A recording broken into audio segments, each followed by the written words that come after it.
Hello, ladies and gentlemen, and welcome to another Reel Debaters production. I am Micheal Petrow.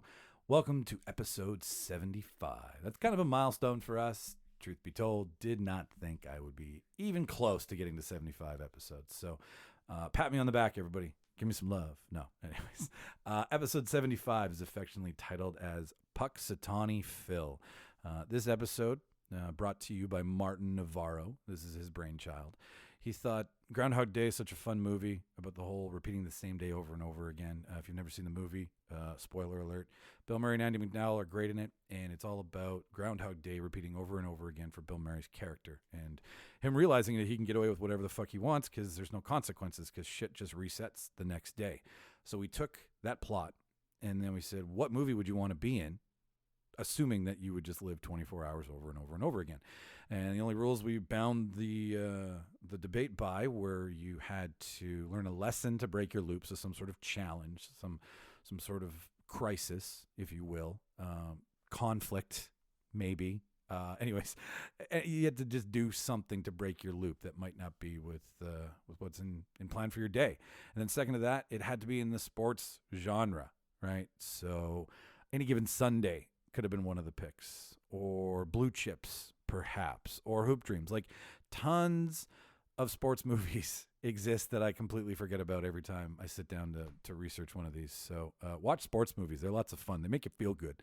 They lift you up, right? You're like, fuck yeah, touchdown, or fuck yeah, 4, whatever the fuck. I don't sports. Anyway, so that's what's on the show. Martin Navarro, Jimmy Skinner, myself, special guest Director Ian Bawa making a return to the show to debate this time instead of give us his story. He came and critiqued the fuck out of Jimmy and Martin and myself, and we all left crying. So fuck you, Ian. No, I'm kidding. Dude, it was so great to have you. Thanks for coming on the show. TheReelDebaters.ca, that's the website. Go check it out. That's merch stand. That's cast bios. That's the blog. If you want to donate to the show, we got a little tier system going on there that lets you throw a couple bucks at us. We'll put it back into programming, back into cool podcaster things, make the show better. Learn things to be better for you, that kind of stuff. That's what the donations go to. So we're doing that on the website and some other fun shit too.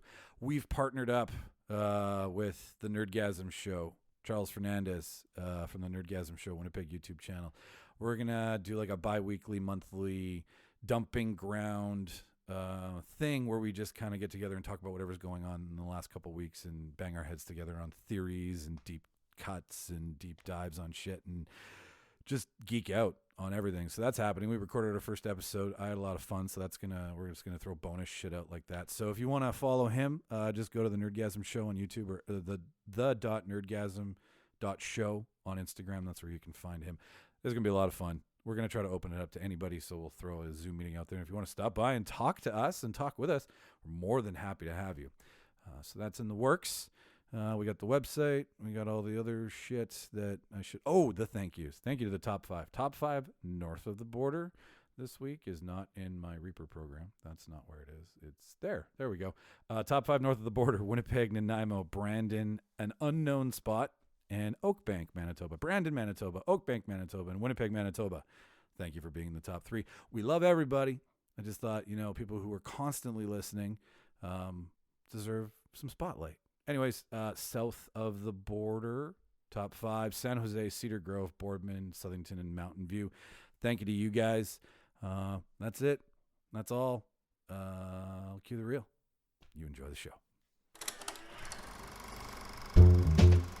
Let's tidy up this tangle of film by putting it on a reel. Here is a motion picture film, 1,000 feet, 16,000 separate photographs. Welcome, everybody, to the official debate section of the chart. The truth! You can't handle the truth! Sir, you're out of order. Out of order? I show you out of order! 3, 2, 1. Ladies and gentlemen, thank you for tuning in to another episode of The Reel Debaters. We have a special guest in store for you today. The original casting was supposed to be Mark, Jimmy, me, and Martin.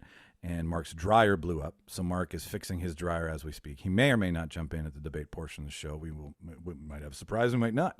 So on the show this week, special guest director Ian Bawa is on the show. Ian came on, 6, 7, basically episodes before we couldn't see each other. and hung out, talked about his new film Strong Son, which was an unbelievable short film. One of the what made me like short film again. Basically, Ian, you've made me pay attention to 5 and 7 and 12-minute films way more than I ever did prior to knowing you. So thank you for that. So welcome. Thank you for joining us on the debate. How you doing? Hey, it's great to be here, everyone. Wow, what an intro. Thank you for that little ditty in the beginning. I don't know who did that. That was very impressive. Good for all of you. Very, very cool. I'm just going to give him my vote now this week. Yeah. I love for that music. intro. Yeah, you guys are a great group of people, and I love the energy coming from your voices and breathing. No, things are great. I'm super excited to do this, be here, use all my movie knowledge against you guys and for you guys. I'm gonna teach you a lot of things that you don't know about yourself. I feel like I'm a life coach in this experience to which we're about to go through. So yeah, I think that's kind of about it. All right, life coach. Well, halfway through the episode, we'll pause and we'll all reflect on how we're doing through COVID, and you can give us a once over, okay? For sure. Anyways, hello, Martin. Hello, Jimmy. It's good to see your faces. Good to see you guys too. Jimmy, your ponytail's coming back, buddy. I know. It's my front horn. Keeping it going. It's nice. I can only do it when it's wet. I can't let me otherwise. How many? I just asked, do you just have to constantly wet your hair? Are you constantly just keeping a spray? Once it's stuck like this, it'll stay. The curl will stay. See how it all just curls at the top? That's all it's going to do. That's not a bun. That's just it curling. And I have to ask, is that what she said? You can only do it when it's wet? Fuck off. It's funny. That was good. Screw you guys. I kind of want. I was gonna play with that a bit and be like, "What else can you do that's wet?" But beat me. For reference for people at home, I look like a radish or a rutabaga. I was gonna say a troll doll to which a 3-year-old put an elastic band on the top. I was gonna say, is Jimmy appropriating my culture with that samurai hair, the samurai bun? Are you kidding? Appropriating Dr. Seuss culture. What was that? I look like I'm appropriating the Dr. Seuss culture. Does anybody else hear a who? I hear a who. Horton, is that you? Martin, what is that Band-Aid on your face for? Oh, I sneezed and cut myself while I was shaving this week. Wait, that deserves a Yeah. Thank you. Thank you. If the sound effects don't work this week, we have a ukulele. We don't know where it's coming from yet, but we have a no. You know, it sucks, Mike. I only shave like pretty much once a month. I know. So that was the once a month hiccup there when I sneezed. I love, like, I don't know. Well, I don't know any of you. I see you for the first time, Martin, and I think that's a gang thing. That's my initial thought. Yeah. Not gonna lie. I thought you were like it's like you were trying to pull 2004 Nelly. 50 Cent? Or Yeah. another 50 Cent? No, I think 50 Cent's was beyond the bandage at that point. Nelly, Country Grammar, Ride With Me. I remember that. Yeah. I thought you were pulling that shit off, but hey, it's a good style. You should keep it or keep sneezing. Makes me look tougher. It does. Yes, it makes you look tougher. Two things. One, I love being in the age bracket that helped produce "Hey, fuck you, buddy" for the Nelly tune. Must be the money. Hey, fuck you, buddy. Like that was the thing that we would do. Like that's what we gave back to society. Was my age bracket. I did not know that's what they said. I thought it said, "Hey, must be the money." That's the original lyric, but that radio edit, I guess. Well, no, not the radio edit. Like the radio edit is not "fuck you, buddy," but what it is just a bunch of people saying, "Hey, fuck you, buddy," instead of "must be the money." That's great. So yeah, that's like what socials and things. That's exactly what I'm talking about. The losers, Right. socials who scream it. I'm in that age bracket. That's what I was getting around to. And I can't remember what the second thing was, so it clearly doesn't. I never knew that. That never happened at Asian socials. Well, no, no one at Asian socials never said that. Oh, I know what I was. And we would play that song all the time. Like Filipino socials at that time, if that song wasn't playing, there was no dance floor. Like I would be the one white asshole screaming it. You guys all just shut me. I've been that guy at the Filipino social before, I bet. No, the other thing I wanted to say is that it's funny that you say that, Ian, because there was a night where a story happened with Martin where a bunch of us kind of by no means of just, it was just an accident.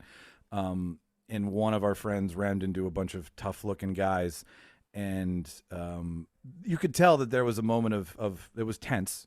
And one of our friends, Alec, grabbed Martin and said, it's okay. We're like you. We have one of your own, and held Martin up to a bunch of other Asian guys.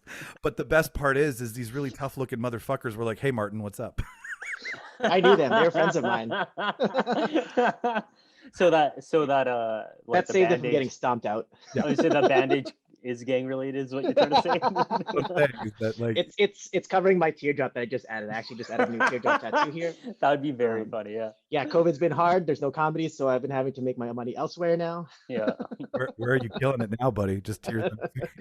On the streets, baby. I'm killing it on the streets. Oh, shit. All right. Well, let's see if the sound effects work this week. We'll get better at this, and we'll just stop prefacing them, ladies and gentlemen. But let's see. So let's start the motherfucking show by checking who's at the door. Oh, somebody's there. Who could it be this week? Who on earth could that be? Yeah, who could it be? I think Robert Downey Jr. is hanging out outside. Let's see if he's Data. I cannot make bricks without clay. Let's give Sherlock some motherfucking data and tell him what we watched this week. Jimmy, let's start with you. What'd you watch this week? You know what's funny? I watched one of those everything great about videos on YouTube about Pacific Rim, and I was like, I think I might like Pacific Rim. And then I watched it, and I did. I really liked it. I don't know. I think there's something wrong with me. I'm sorry. I have a question for Jimmy. Jimmy, have you ever watched Pacific Rim before, or was this your first time watching it? This was my first time watching Pacific Rim. I like Pacific Rim. So It's Guillermo del Toro, right? Yeah. Okay, so you guys remember, I'm going to call it Bryan Cranston's Godzilla. Yes. Yes. There was very little Godzilla in that, and Pacific Rim gives you all of the Godzilla at once, right off the bat, and I enjoyed it. I liked it. It's a good. solid movie. The first one's solid. The second one's actually okay too. Like they are pure popcorn. Like it's fun. I'm gonna And watch it. Charlie Hunnam is great in it. Like it's a fun, like very easy to watch, and you can like zone out and just like watch monsters and robots beat the shit out of each other. Like Watching it stoned is pretty good. Like you smoke a nice blunt, watch that. Yep. You'll be lost in that movie. it's basically like we're all the generations of Power Rangers. This is a Power Rangers like times 30, you know, as adults now, and it's very good. Yeah. Yeah. But don't feel bad, you know. Idris Elba's in it. Like Idris Elba's in it. Yeah. He can just turn the most cringy speech into something so cool, and he's amazing. I think Idris Elba's fantastic. Idris Elba side note, when he auditioned for The Wire, he was so worried about them catching that lovely thick English accent of his that he went to a speech coach, and it took the casting director, who I believe is David Kelly. I think that was the director, I should say. Anyways, doesn't matter. It took him 4 auditions before they figured out that he was English. That's how good he is at laying down like a really thick American gangster accent, essentially. Like he did his fucking homework, and finally they were like, okay, because we didn't catch it, that's why we're hiring you, because you literally pulled it off. So I didn't know he was English until I looked it up. Like I saw The Wire, and then I love the Stringer Bell character, and then I'm like, Idris Elba's English? Like what the hell? He did such a good job as Stringer Bell that I was like, wow. Well, go ahead, Ian. Oh, is Idris Elba? Is he in The Office? Is he the boss in one season? Like for one point? Seasons, yeah, like like season One of the last 6. ones after Michael leaves. Yeah, like short-term Temporary. temporary. That's so funny. Yeah. Like I forgot that. Yeah. Jimmy, what like did you have a favorite robot? Because what is it? There's Gypsy like, Danger. yeah. Mike, the names are so cool. Right? Gypsy Danger? That's awesome. I'm just, I think I might be obsessed with it, and it might be a problem. Like it's and the kaijus, like there's a lot of lore in. Excuse me, I just drank root beer. There's a lot of lore in kaiju history, not just in Pacific Rim, but like just the monster itself. That's what I believe the Japanese call, like, there's a specific kind of monster, right? Codename Knifehead. There's a part 2, Jimmy. Did you know that? I'm gonna watch it. It's good. Yeah, John it's not- Boyega. John Boyega and Charlie Day is in it from Always Sunny. I'm in. What's not to like? I really liked Ron Perlman in it. I liked Charlie Day. Ron Like, Perlman, it was a motley crew together. I really had to swallow listening to Hunnam bury his accent. Like he's not, like, I just was like, that's Jack Steller. I'm sorry. That's all I like. It was and I mean, he's trying. So point where point is due. But that was a little hard to get over. But like the bro stuff, I was like, fucking choke me out. I'm done. Like, he's like, coat head, knife head. And I'm like, come on. Wave. You're not going surfing. Like, you're going to kill a monster. But I do. I do. Pacific Rim is fun. It's always fun. Yeah, I agree. Actually, I was at there was a festival I was at a while back. Actually, yeah, weirdly. It's a festival in Austin, and Guillermo del Toro was in the audience, and it was the event was a debate kind of like this, but it was two people, and they did like round robin. It was like every 5 minutes was a new debate, film movie debates, and they debated. It was something about like whether Pacific Rim was good or not, but they did it purposely because they knew Guillermo was going to be there, and so it was just hilarious because like he was like peripheral to me, so I was watching him, and his face kind of like smiling really hard, taking like all the insults of like, because there's a lot. Pacific Rim is definitely like a there's people that love it, people that hate it. Like there's not a medium ground to it. Like I love it, I think it's great, but yeah, there's a lot of haters on it. For what it is, it's good. Like it's a good like gigantic monster robot fighting movie. That's what it is, and that's what's great about it. I mean, it's not going to win any awards. It gave me exactly what it promised me. Yeah. Mm-hmm. Which was a giant fucking smile on your face, and hopefully a chance to go inside Gypsy Danger one day. Yeah, no, I want to be inside that giant Gundam they built. Have you guys seen that? My God. Oh man, that'd be crazy. Oh, the 3-armed one? Is that the one you're talking about? No, it's the I think it's in Japan. They built an actual giant robot Gundam that can move, and it's just. Oh, okay, yeah, I did hear about that. I think I saw a clip about it or something on YouTube. I'm The excited. guy got in it, and he was like walking, and it was like in a warehouse. Is that? Yeah, okay, yeah, that looks really fucking cool. What I always wanted was like for VR technology to get so good that I want to make a game that's basically like you're one of the like Gypsy Danger and you're fighting these big monsters in a city. Like a VR game like that would be amazing. I will promise you that after we're done here today, I'll go on my quest and I'll look for one, and then I'll try to sell you on why you should spend $500 on a headset that you can also jerk off. But that's besides the point. So. Everybody keeps asking, like, and that was the thing I was worried about with my quest, was that how many people are going to ask me if you jerked off in it yet? Like, that's the one. But you don't jerk off in it. You use it to jerk off. Like, you're not going to inside the thing. Like, oh, it's in my eyes. Why did I do this? This is a bad idea. There's a joke there, and I'm sorry. I just don't want that on. We all know that's not the way you come on a girl's face if you're doing virtual reality. That's the way you ruin your Quest headset. I'm sorry, that had to be said. Anyways, but yeah, no, everybody, like, I Rob's first question was, have you jerked off in it yet? And I'm like, no, like, I'm playing Beat Sabers and Angry Birds. Like, I got it for. You're playing Beat Sabers. Okay. I don't know why you're being so shy about it, Mike. The first thing I would do is watch porn in VR. Yeah, That's 100%. the first thing I would do. Like, I wouldn't want to play Beat Sabers. I love Star Wars, but no, I'm gonna watch porn first. I know. In truth, I one time bought I Amazon ordered one of those like phone VR headsets or whatever they are. Like, I put an order on specifically to watch porn, not movies. And I ordered it, and literally, like, I felt so guilty after I did it. I canceled the order, and I still don't own one, and I want one. You know, man. Like, but here's the thing: like 2-3 years ago, I think I bought a fleshlight, and I was like, nah, I just gotta own that shit. I definitely would watch porn. I was like, hey man, use your VR for that. It's fine. What does Joe Rogan say about the fleshlight? It's better than your hand.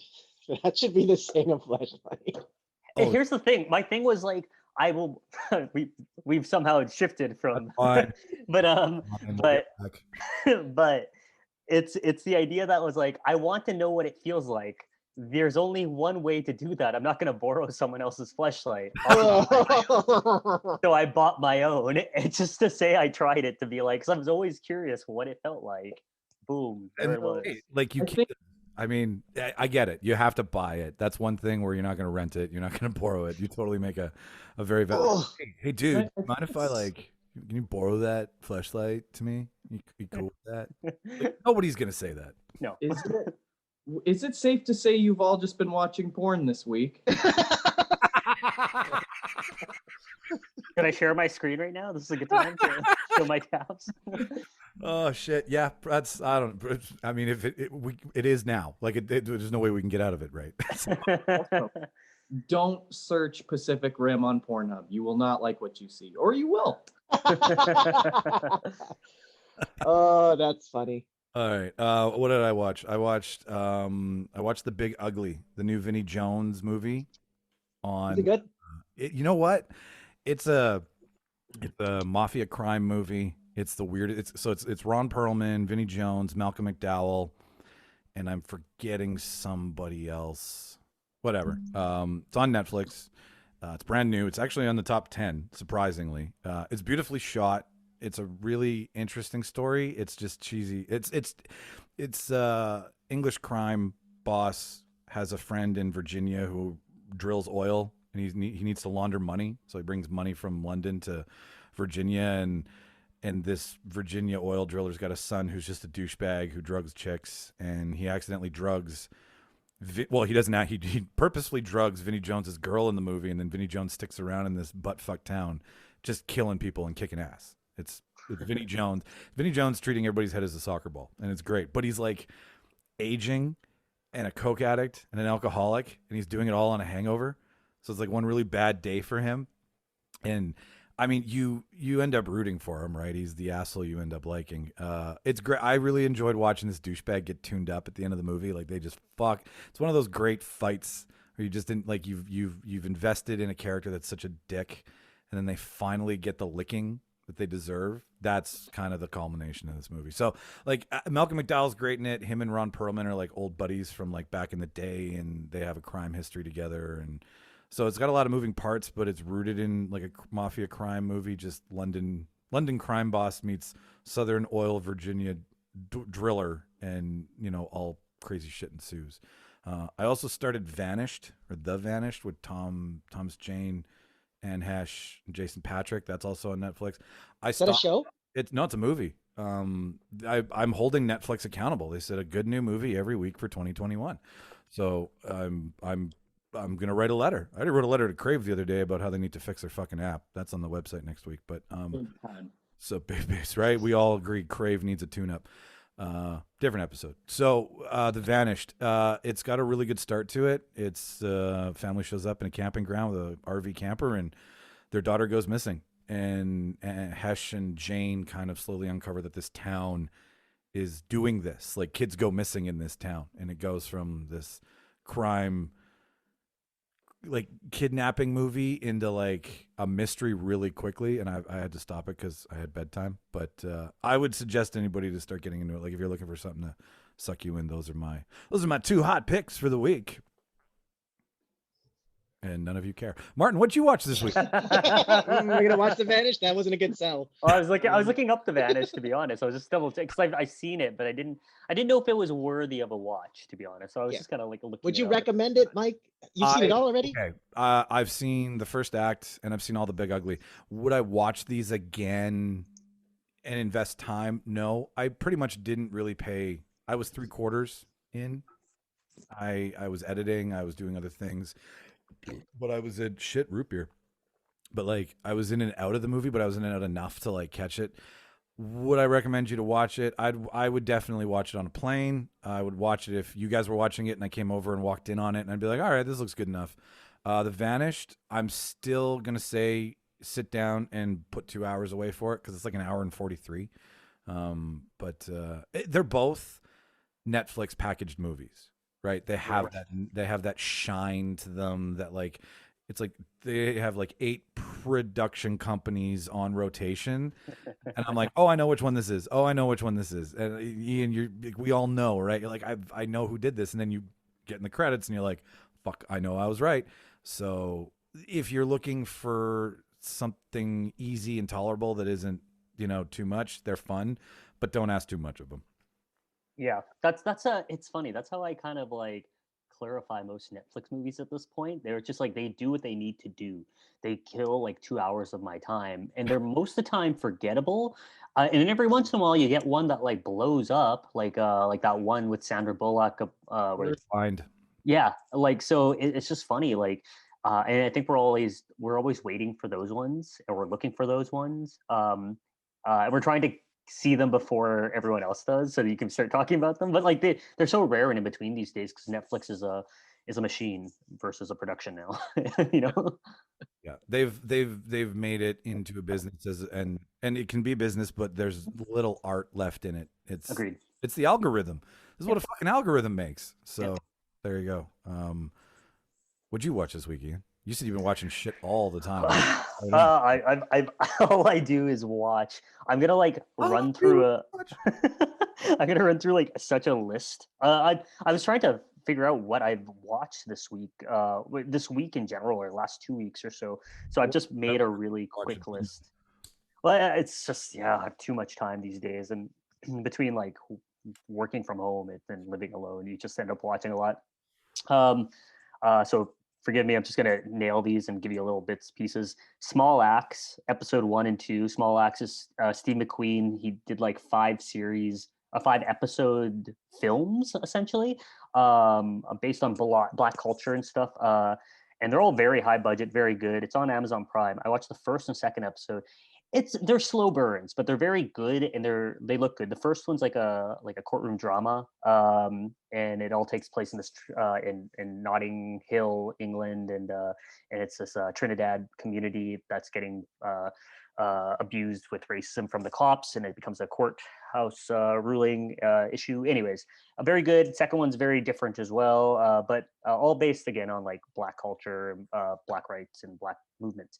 So that's very good. I watched Enemy, which is Denis Villeneuve's movie that he did a while back with Jake Gyllenhaal. Amazing.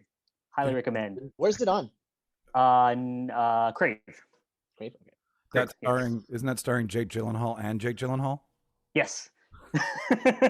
Dual role. It's so good. I love this movie. This is like one of those ones where I'm like, I can't believe I didn't watch this back in like 2016 when it came out. Never, Rarely, Sometimes, Always is another film I watched, also on Crave. It's an indie film that played Sundance, I think 2019, and it's about an abortion of a young teen, and it's you've seen this movie before. It's done very well, and again, slow burn, but very popular, and did really well. So I took a view. I would recommend it, but it is that type of movie. As I say, like a movie about a teen abortion, you kind of already know what I mean by that. If we've seen Juno, have we seen this movie? Well, like, see, Juno takes that and like, diverts it to a way we've never seen it before. That's why that movie's so popular. This is one of the ones where it's like the slow drama of what the reality of situations like this could be for a young person. So,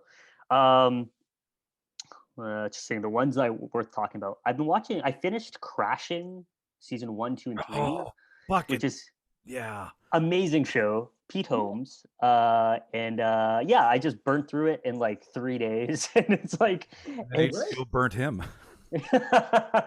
Did they really? Yeah, they canceled it. I was like, "Fuck! What are you thinking?" That's not only that's Judd Apatow and Pete Holmes. Like, how the fuck do you let girls go forever? Nothing against girls, super funny show, but like you know who you get with Judd Apatow, so like let it burn in the background, and people will watch it eventually.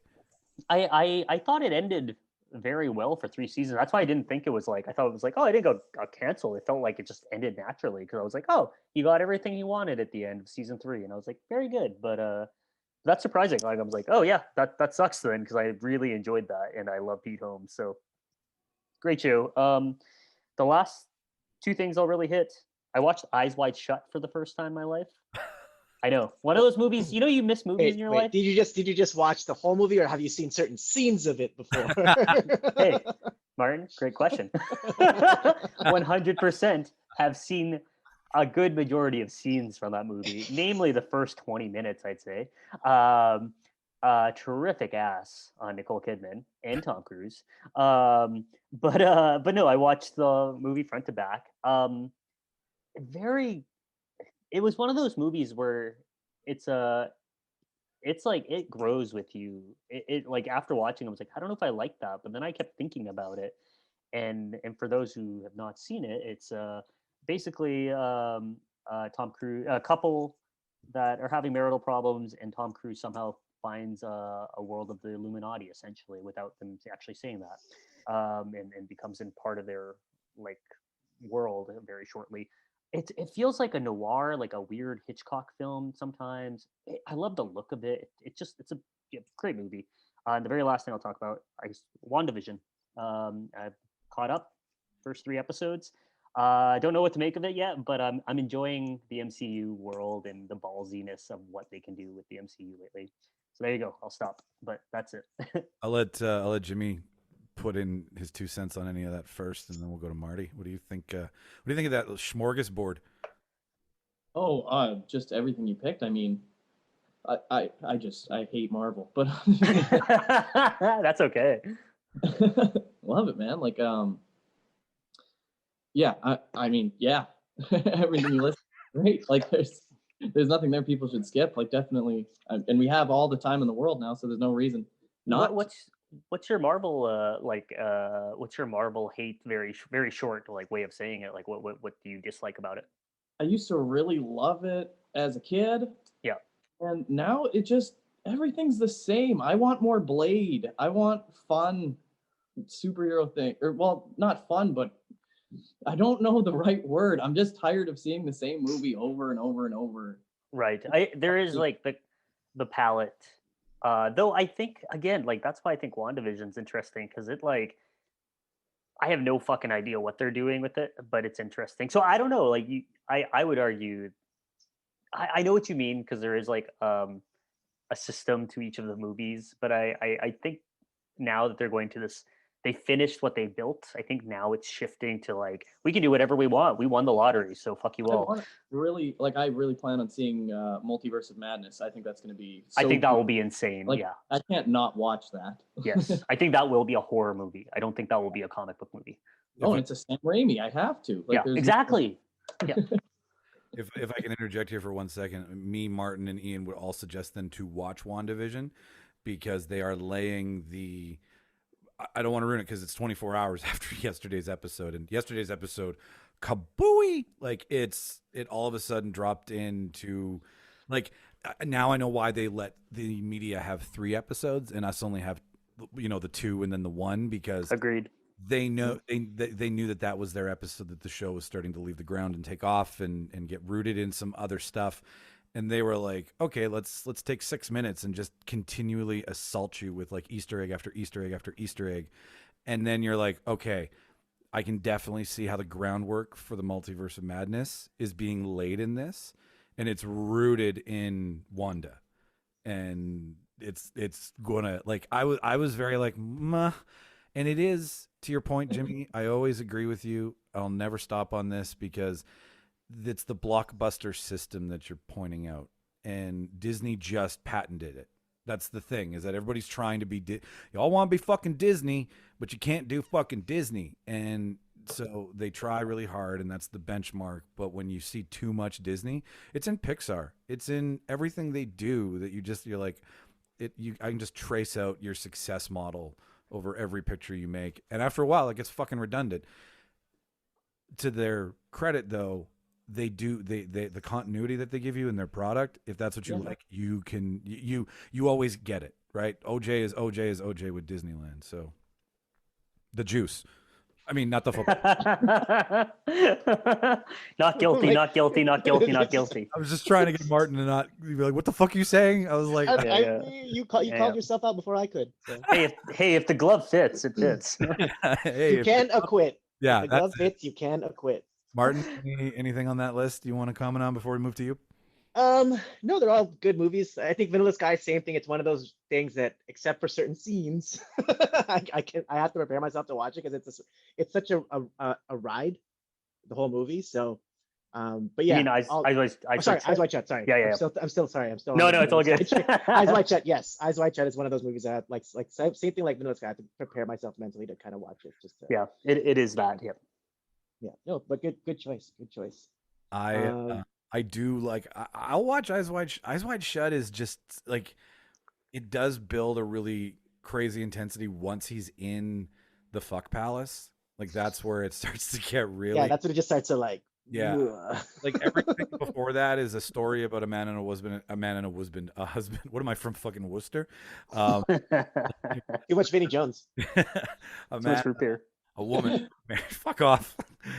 We're married, and it's like the fall of their marriage, and then all of a sudden we throw Illuminati sex cult into the mix, and you're like, just take it. This is what we're giving you. It's crazy to read some of the trivia conspiracy theory that revolves around that movie because, like, Kubrick never got a finish cut to that. Like, he had, like, I think a rough finish, like, for the most part, and so it is longer than it, I think, needed to be in some ways. Also, like, there's theories of the Illuminati got wind of this film and killed him. Like, there's theories of that. So there's a lot, and like even the production, like this movie, like Tom Cruise and Nicole Kidman ended up living in England or in wherever, England, for 2 years, making this film. Like the schedule was all over the place. Like he had a blank check, Kubrick, to make this film.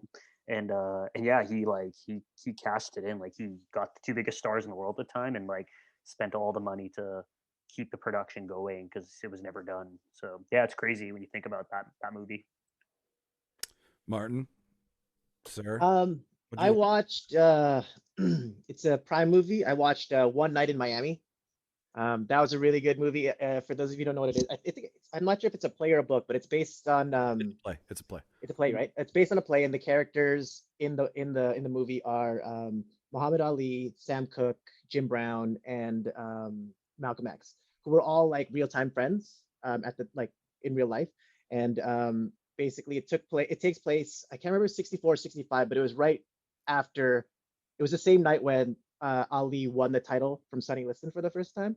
And then basically they really did have a night together, but no one knows what happened. But this night is kind of like it's just fictional events based on fact. And I don't know if you've ever seen that photo of Malcolm X taking a picture of Muhammad Ali at a bar. Like that's pretty much the night that it encapsulates. Like there's a picture of Malcolm X taking a picture of Muhammad Ali at a bar. It's like a black and white photo, really cool picture. But it basically is about like, it's the whole thing is kind of about like using your status to progress equality for like Black civil rights and stuff like that, and all the tackling racism. I think it was really well done. One of my favorite parts of the movie was the guy who played Muhammad Ali. I thought he did a really good job acting as Muhammad Ali. Just had that kind of that confidence that Muhammad Ali kind of brought around with him everywhere. If you looked at some of his old videos and speeches and stuff like that. Yeah, that's what I watched. I really enjoyed it. I think everyone should check it out if you haven't yet. I was listening to Fat Man Beyond this week, and Mark Bernardine, I think that's how you say his name. I'm sure I'm saying it wrong. That's what I do here. Where's the fucking video? Where are you guys? I was looking for that photo, Martin. There we go. So he was just raving about it, and like how they were saying, and I agree with them. I'm sure you guys will too. It's really cool when an actor gets the first time to direct, and then that actor doesn't put themselves in the movie. Regina King. Yeah, like that. And I never even thought of that, but after I heard that, I was like, oh, that's really interesting, because now you're in control, right? And you can do whatever you want, and you've been commanded as an actor, and you've been asked to make a performance, but now you get to do whatever you want without someone asking it of you. It's now your thing, and I'm sure Ian can attest to that. And to not put herself in the film and just spotlight that story and that ability, and that's pretty fucking cool. Yeah, Regina King has had like a crazy last 2 years. Like she got like Emmy for Watchmen, and then like won Oscar for Beale Street. Directed this that played like it premiered at TIFF this year. This film, and like is like rave reviews. Like it has like a 90 something on like Rotten Tomatoes. This movie is very good. Like I agree. Like it's I love movies that are taking actors and making them act. And that's what a lot of these play movies, like movies that just that like, we put you in a box, now play, really do. And this is one of those really good ones. It's just like, let's have people talk for the entire time. And obviously too, I think it's an important film right now. It's very relevant. It's everything they're talking about coexist right now in these moments that we are facing in the world. So like it's just it's a film that like is, I wonder if it came out like 2 years ago, like maybe before Black Lives Matter rally or Black Lives Matter movement started up again, or started heavily, I guess, better way of saying it. This last year, I wonder if it came out before that, if people would take notice to this film as much.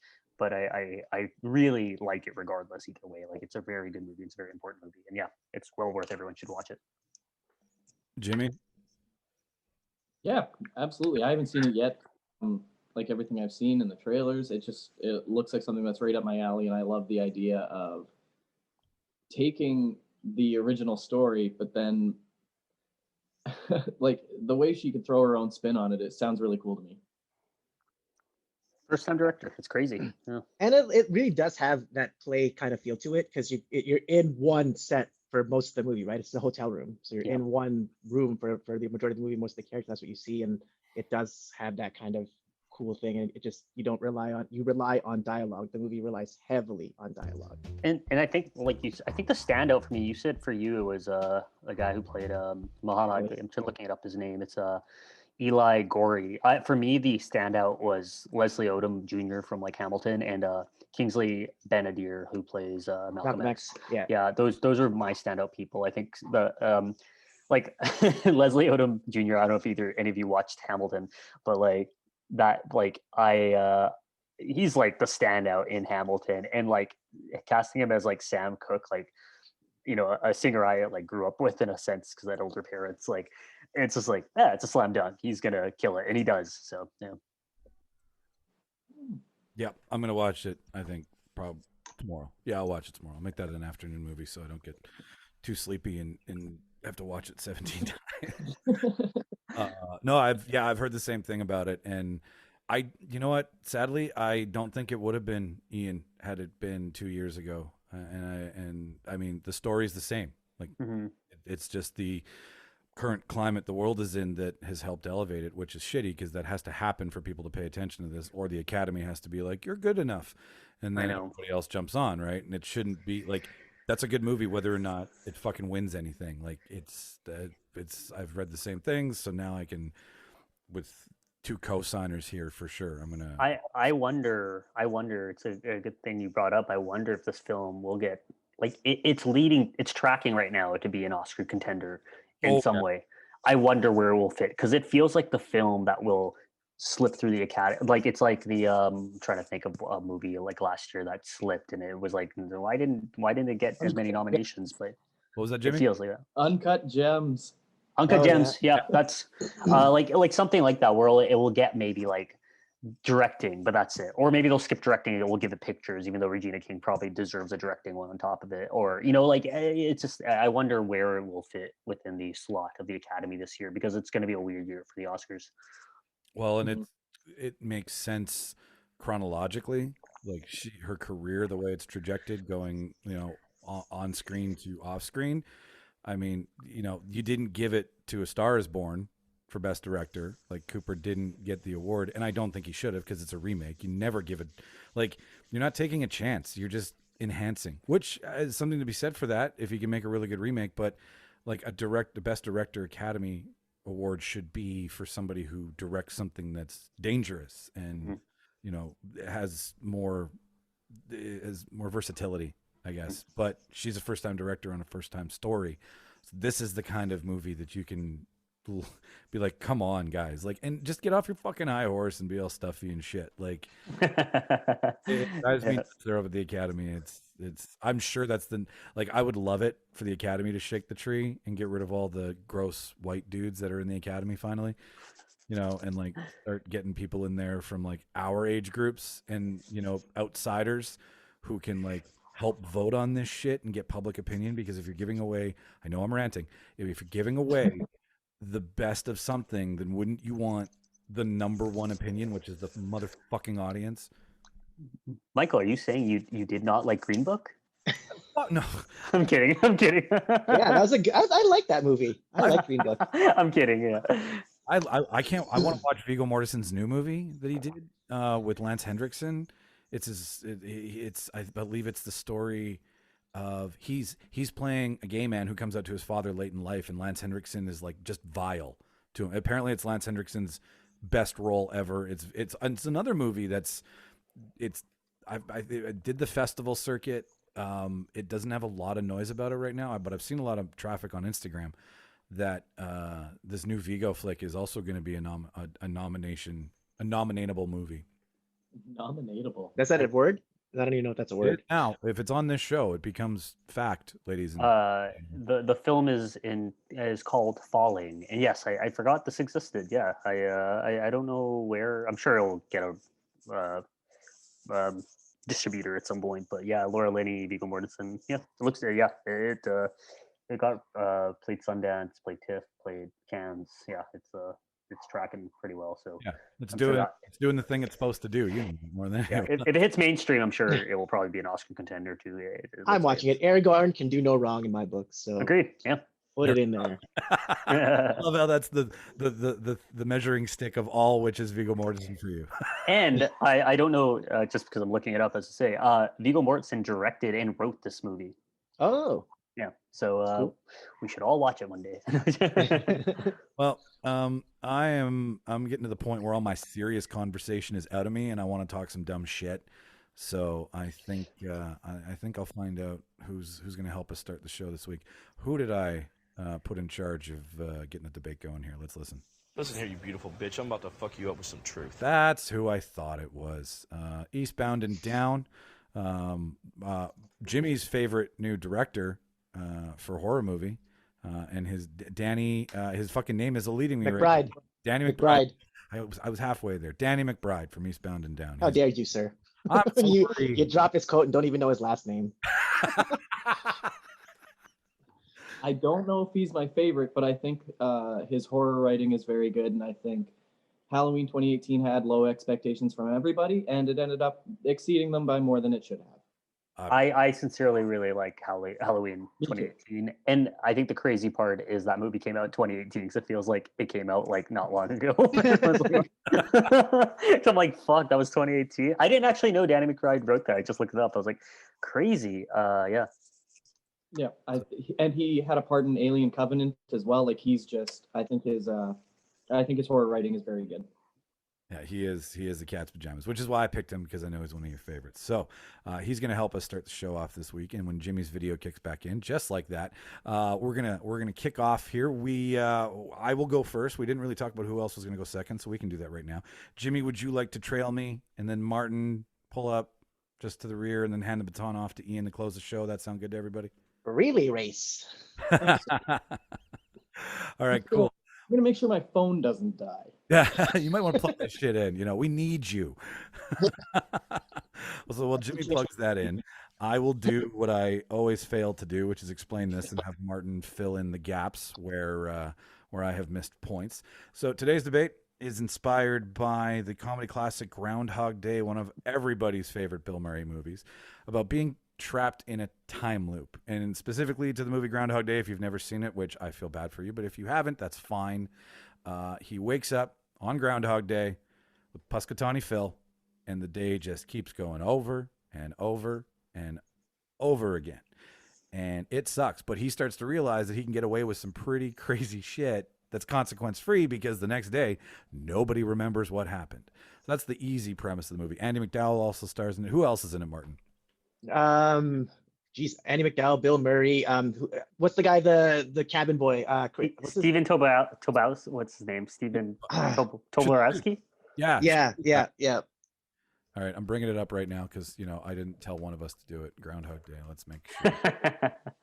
I figured Ian would have had this the whole way because he's just been like, oh, I was just looking this up. But the two main characters are Bill Murray and Andy McDowell. Those are the two main characters. I think everyone's just kind of like a side, doesn't really have a huge part in it. No one major besides like Chris Elliott, Stephen Tobolowsky. Chris Elliott, yeah. Stephen Tobolowsky. There's your above the line right there. I just confirmed it. So that is what has inspired today's debate.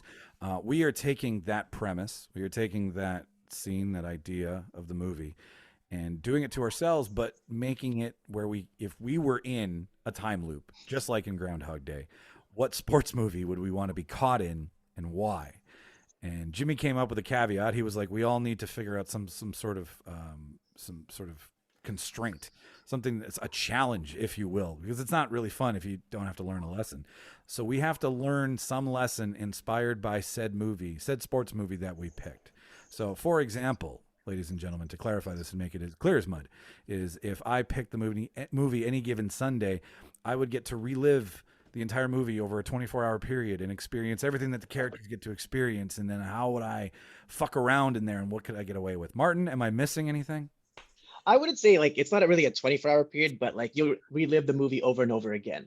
Okay. That's pretty much what you live. It just as long as it doesn't spend a span of 10 years, as long as it's a reasonable amount of time, under a year, you get to relive that movie over and over again. And your way out is by learning something.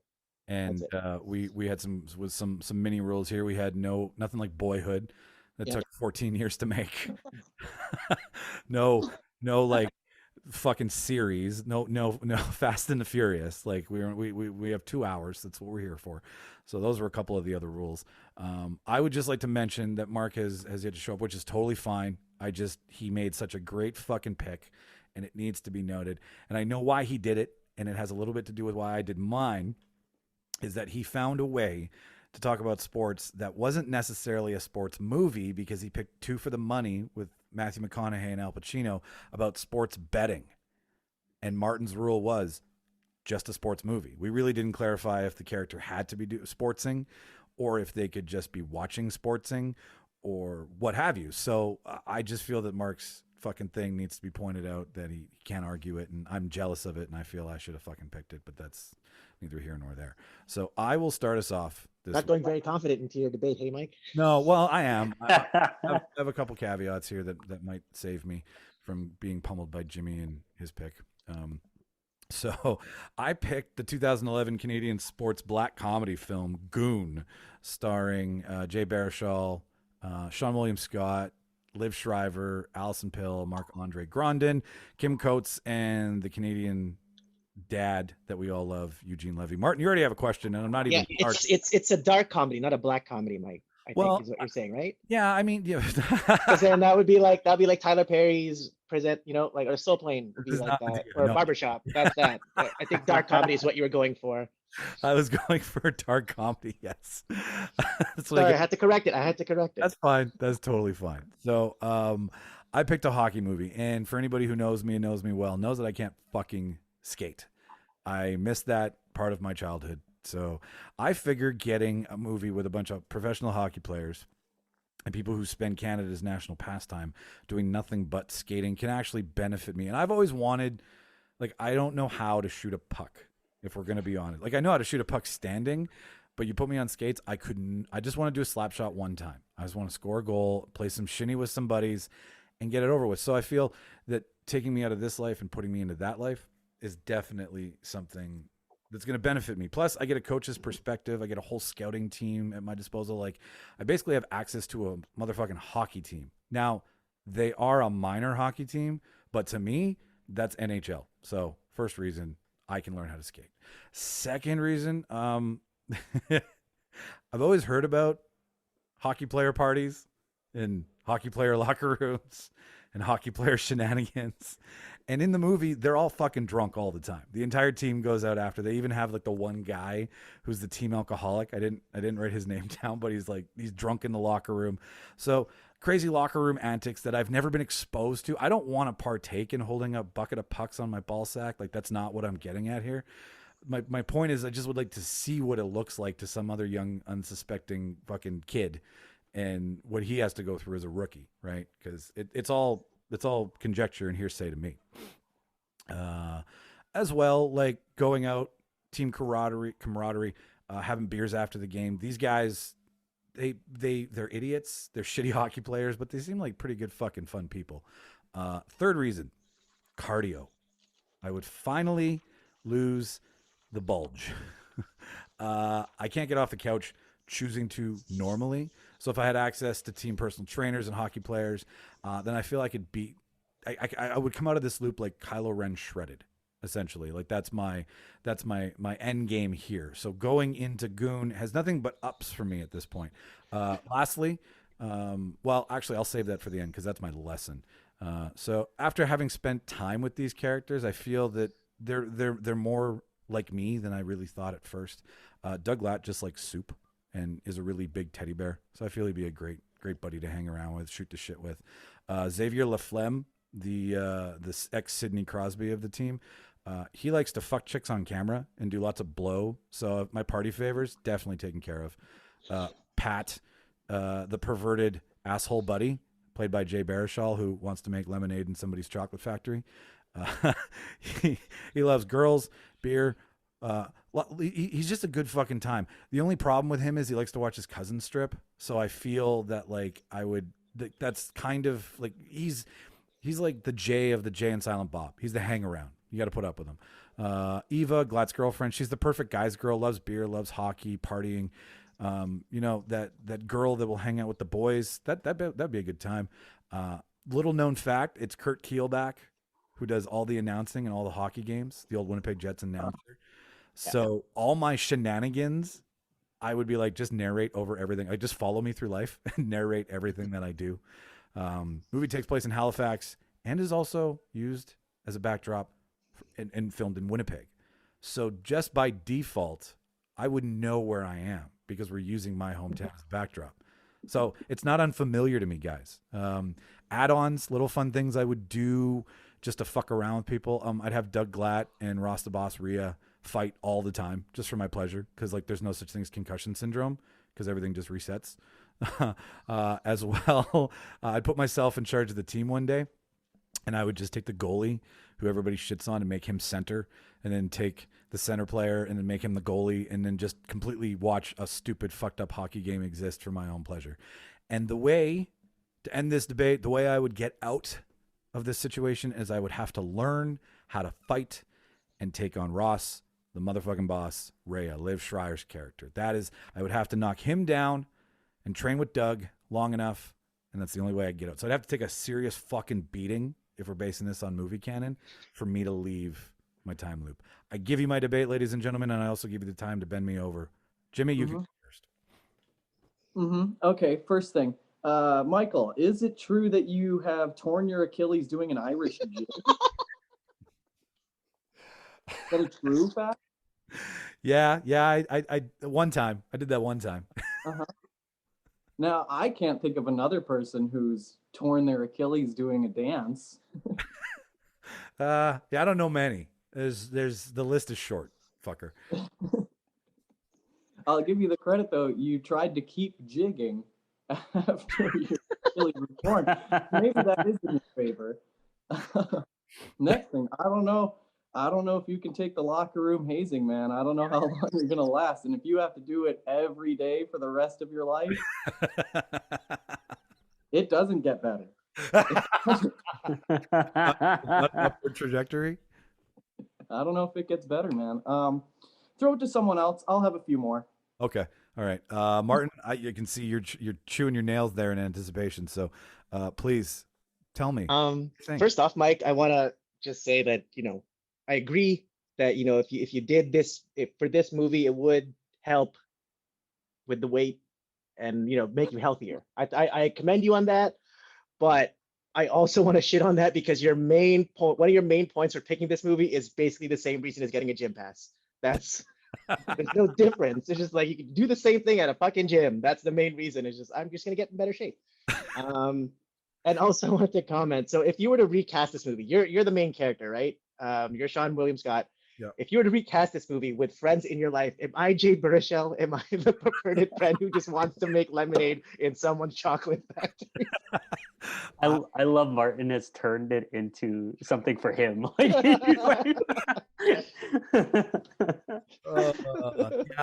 you know what? But okay, Aaron, Steve, Martin, because that was the four for like that's been the four for a very long time, and yeah, you're Pat. I'm sorry, Martin. Like it just doesn't work with Aaron because Aaron would never watch his cousin. Not saying you would watch your cousin. I would not. That's not something I would do. That is not me. Oh shit! That's funny how I use that as my first argument. Anyways, what else? Anything else, Martin? I'll come back to it if there's anything, right. but those are my two main points. Okay, perfect. Because just Ian, so you know, I do get the last word to kind of come back and defend this here as it goes, but I'm allowing them to just take me down a peg or two. Fair. 7. To start the same thing. So you're like contradicting yourself. You want to be in shape and be a hockey player, yet you want to party like a motherfuck. Which one is it, sir? Do you want to get some shit face fucked up with some hockey boys, or do you want to also like work out and be in the best shape of your life? You can have one or the other. I think also like this hockey team is the minors. It's what is the Halifax Highlander? They're like Halifax. You're a mediocre team at best. You are downgrading yourself. You are not shooting towards the sky. You are a sub-level mediocre. Why are you not choosing to be better? Also, like the Goon, Sean William Scott character, assumingly if you are this character, if you are this main person, he is not much of a skater from what I remember. Like he is a Goon. He fights. He is there to get his ass kicked or beat the shit. So I don't know, like, you know, I'm looking at you, sir. I don't know if you could take a punch, let alone a poke. So between those things, and the one big one I will hard deduct you on is the fact that the film was shot in Winnipeg does not mean you now live in Winnipeg. It means you live in fucking Halifax where the movie was made, because that's the premise of this debate. Not that it was shot in Winnipeg, therefore I know my surroundings. I'm like, I don't know if that's how it works. I think it works on the like last action hero concept that you had a movie ticket and you got zapped into it. I think that's the logic. Not that you're now in Winnipeg on the production watching the grip manhandle a flag. So yeah, that's me. Oh, Jesus Christ. All right. I'll go in order to Can I say one more? Yes, you can. Right. Have you played team sports before, Mike? Like, have you ever played any team sports? Yeah, no, soccer. I played soccer for a long time. Like what age group?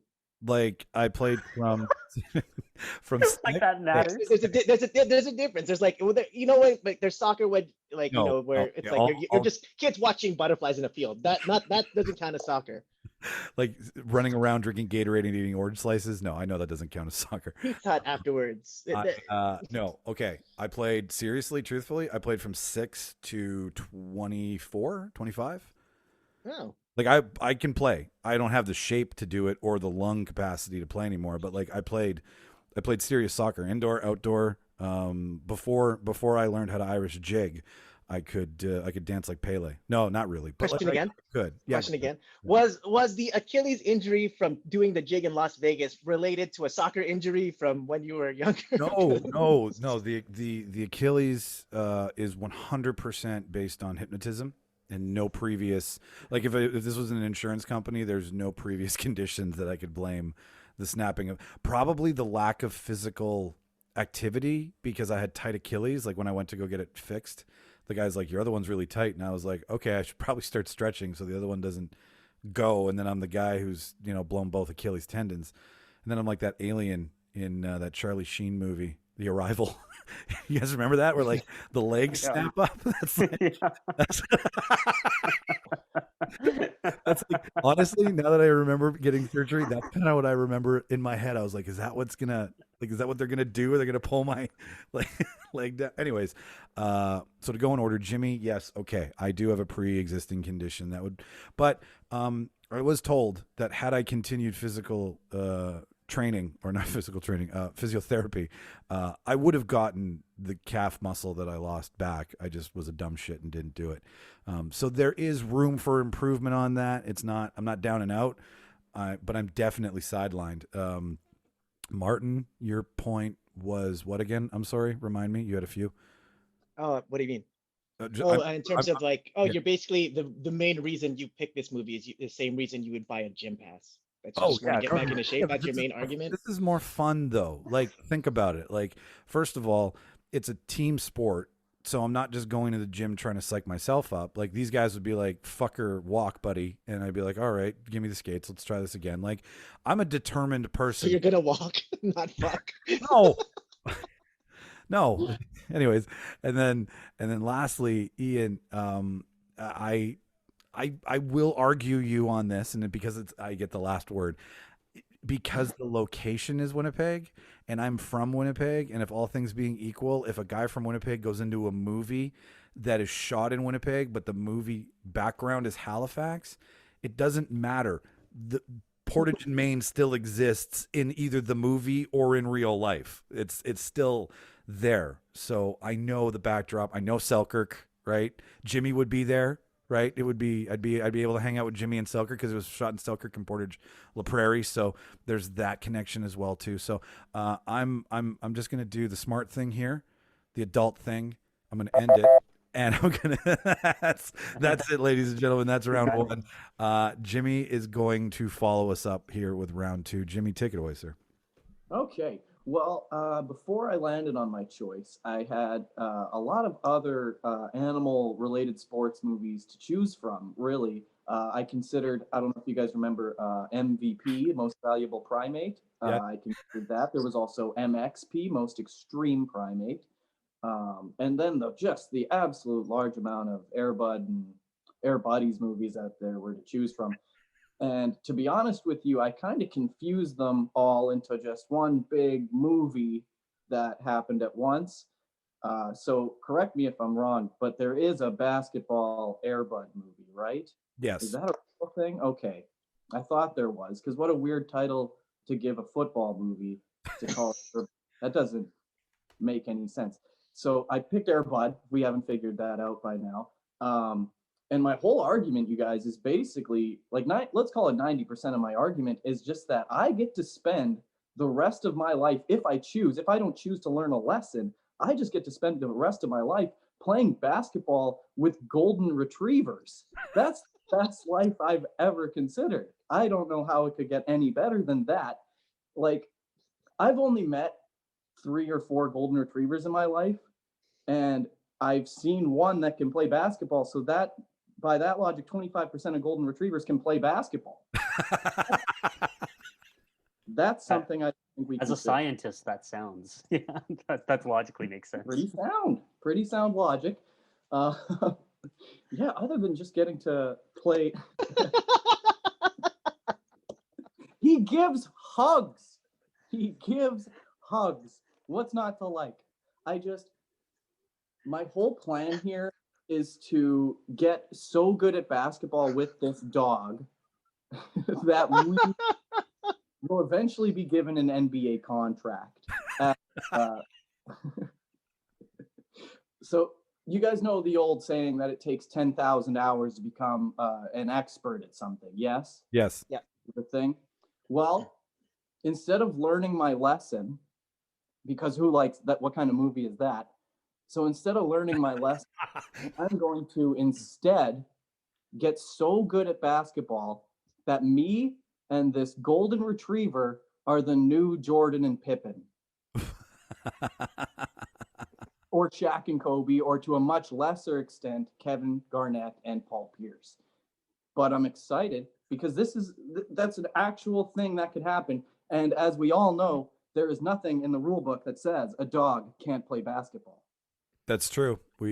Well, there is nothing in the rule book, and also we didn't clarify that. It's technically, yeah, your pooch is totally kosher. Right. And even if we look, I picked Airbud because I played a little bit of high school basketball. It's not something that I'm bad at. That's why I didn't pick MXP, honestly, because that just looks like shattered ankles to me. And I have no intention of ever doing that. Not that basketball isn't. But again, if I can just rack up 30 assists a game by passing to the dog. And talent scouts are going to look at me like, well, you can't get the dog without him. There's clearly a bond here. We saw them hug. This is my dog. You don't get him without me. And how big of a contract could he even sign? Like how long is a golden retriever going to live? So you need me on that team, regardless of how well I do. What you want to forfeit the rest of your time, or are we? Did I say the thing about constantly getting to play with golden retrievers? We've that's in concrete. Yes, we've. Then I think I'm great. I think I'm fine. Okay. All right. Fair enough. Then Alex, take us away here for a second. Now, I will let Martin go first on Jimmy. So, Martin, you have the floor, sir. It's only one golden retriever, right? I can't remember the movie, but you only get to play. You don't get to play with a bunch. Just one golden retriever. You got one dude, one golden retriever who's good at basketball. Also, my only other argument I would say is the fact that dog years exist. Like, how are you going to be when you grow up? You're still a child in this one, right? Because you can't be like you can't be 20s Jimmy in like a. Can you reply? Have you seen Like Mike? A child can make the NBA. It can happen. Got you there, Martin. That's a Child Jimmy is gonna make the NBA. Well, if Child Jimmy can make the NBA, that's a stretch. That's a stretch. But yeah, my only argument is like by the time you grow up to be good enough to be in the NBA, your dog's gonna be like old enough because it's dog years, right? It's gonna be old, it's gonna be arthritic. It probably won't be able to play when you're good enough to play. Like you'll get some good high school games together, no doubt. Your glory days will be the shit, yeah. He'll take the route that many older NBA players do, and he'll start playing the role of the role player and getting the other players in position to learn. Jimmy, I thought you were gonna say he's gonna be an announcer. Possibly. I would love to be on an announce team with him. I think we'd be the most popular team in the world. All right. I'll take a stab here. You do have I'm worried about, and this is only because I've experienced this for the last 2.5 months, but like very little contact with people. I once thought, hey, I don't have a fucking problem with that, but eventually I'm gonna want, I think I'd go like island crazy, hoping this dog started to speak English to me so I could have a real fucking converse. Like I'd treat the dog like Wilson from somebody help me out here. Castaway. Thank you very much. Wanted to say Lost Away. But yeah, that's my only real concern is lack of human connection. Like, yes, a dog is a dog. That's, fun, cuddly, cute. You don't have to really do much, way less maintenance than a human. But at the same time, I would be like, what was that, Sparky? Are you saying, did you say good morning? Michael Jordan didn't need friends. Okay. True. Yeah, we watched a documentary about that. He needs made up fucking problems with people to do well, not friends. Okay, fair enough. Ian, please close this out, and then we'll let Jimmy have the final say. I have to begin with, you didn't even know which Air Bud movie you were specifically talking about, which is disappointing because I can name the first three, and I've seen the first three. I'm not only going to exaggerate here. You picked a movie I know quite a bit about. I got that DVD in a cereal box when I was 10 and watched the shit out of it. So first off, I'm assuming you're either, I don't know. Can you tell me, which owner are you? Are you the kid? I would assume I'd be the boy. Yes. Okay, you're not the clown. Because there was two owners in the film, as we all know. Okay. Just want to make sure. Okay, you're the kid. So you're this loser kid who has no friends, who lives with his mom. Not a stretch for Jimmy to play. No, he lives with his mom and finds a dog, And it sounds kind of depressing and sad if you ask me, but I don't know. I want to go to where Martin was going, but there is the dog ear issue. The dog will eventually die, and you will be alone. And that is a sad truth that you will have to live with. You are describing how great of a best friend you will have, and that best friend will die sooner than any of us combined. Like that dog only probably has, if it's a great basketball player, he's probably in his prime. So he's probably 4 or 5 at this point. That dog had maybe 3 to 4 years left to live. So maybe one good year of like a season of actually playing basketball. Because you're right, there's nothing in the rule book that says a bad dog cannot play basketball. So he will play for sure, and he will be great, but he will be long forgotten, and you will have to live with that memory of this forgotten dog. And I want to just end on, because you seem not to know much about this dog, but what is Airbud's favorite food? It's vanilla fucking pudding. That's what it is. It's vanilla pudding. That's how the kid gets the dog out. That's how he wins the dog at the end. It's vanilla fucking pudding, boy. You need to watch this movie. It's fantastic. It's a great movie. Oh, hands down. What cereal box got the free DVD? Because I want that cereal. Man, I got the mask. I got the mask free. Cheerios, Cheerios and a bunch of other like cereals were giving DVDs for free. I got Airbud. I got the mask. I got another movie. I can't remember. Yeah, it was great. I think I have them still somewhere. All right. Look, so maybe I accidentally watched the football movie instead. Okay. This isn't. And as for the dog ears thing, he's going to be one hell of a coach when it comes down to it. And can you imagine a golden retriever in a suit? Isn't that adorable? What's not to like, And the lessons that he teaches us will help us become better players over time, even long after he's gone. We're still going to be learning from him. Think about it. Watch the wrong movie. Still as confident as fuck. Well, I love 2 things about that. I love that Ian's like, okay, I own this movie and I'm well motherfucking versed in it. So here we go. What was its favorite snack? I'm like, oh, this man's going deep cuts on you, Jimmy. Like it's not that deep. It's like, it's pretty like, you just have to watch the film. It's a pivotal plot. It's like a common thing. He feeds the dog vanilla. It's funny because I watched at a young age. I kept asking my parents to buy vanilla cups because I watched the movie and eat vanilla pudding with while watching it. So I have good memories of this movie. This is a feel gooder for you. Oh, I love it. I have just one other thing. Okay, so the PETA people, I feel that it's a golden retriever. It is the perfect dog for training an animal, right? They're a retriever. They're designed to take orders and do things. But I feel eventually you'd have the PETA people so far up your ass that taking this dog all the way to the NBA. You'd be on TMZ by the end of the week, is what I'm getting. He's on a contract. The dog's getting paid well. Okay. You are at best, you are a circus act. You open a Vegas circus act. Yes, yeah. You are like the pre-show to the Globetrotters. I think I need to hit it. I think after all that abuse, Jimmy, we'll give you one more round here. Anything else you want to say before we're done? The dog likes it, I think. Oh my God. The dog likes it, I think. That's terrifying. That's like, yeah, that feels like a courtroom drama being like, I did nothing wrong. Show me on the point to on the dog where he touched me. Yeah, exactly. I think Jimmy watched the Ted Bundy trial instead. Forgot to watch Airbud. Stalker. You watch Night Stalker? I've just been watching Night Stalker instead.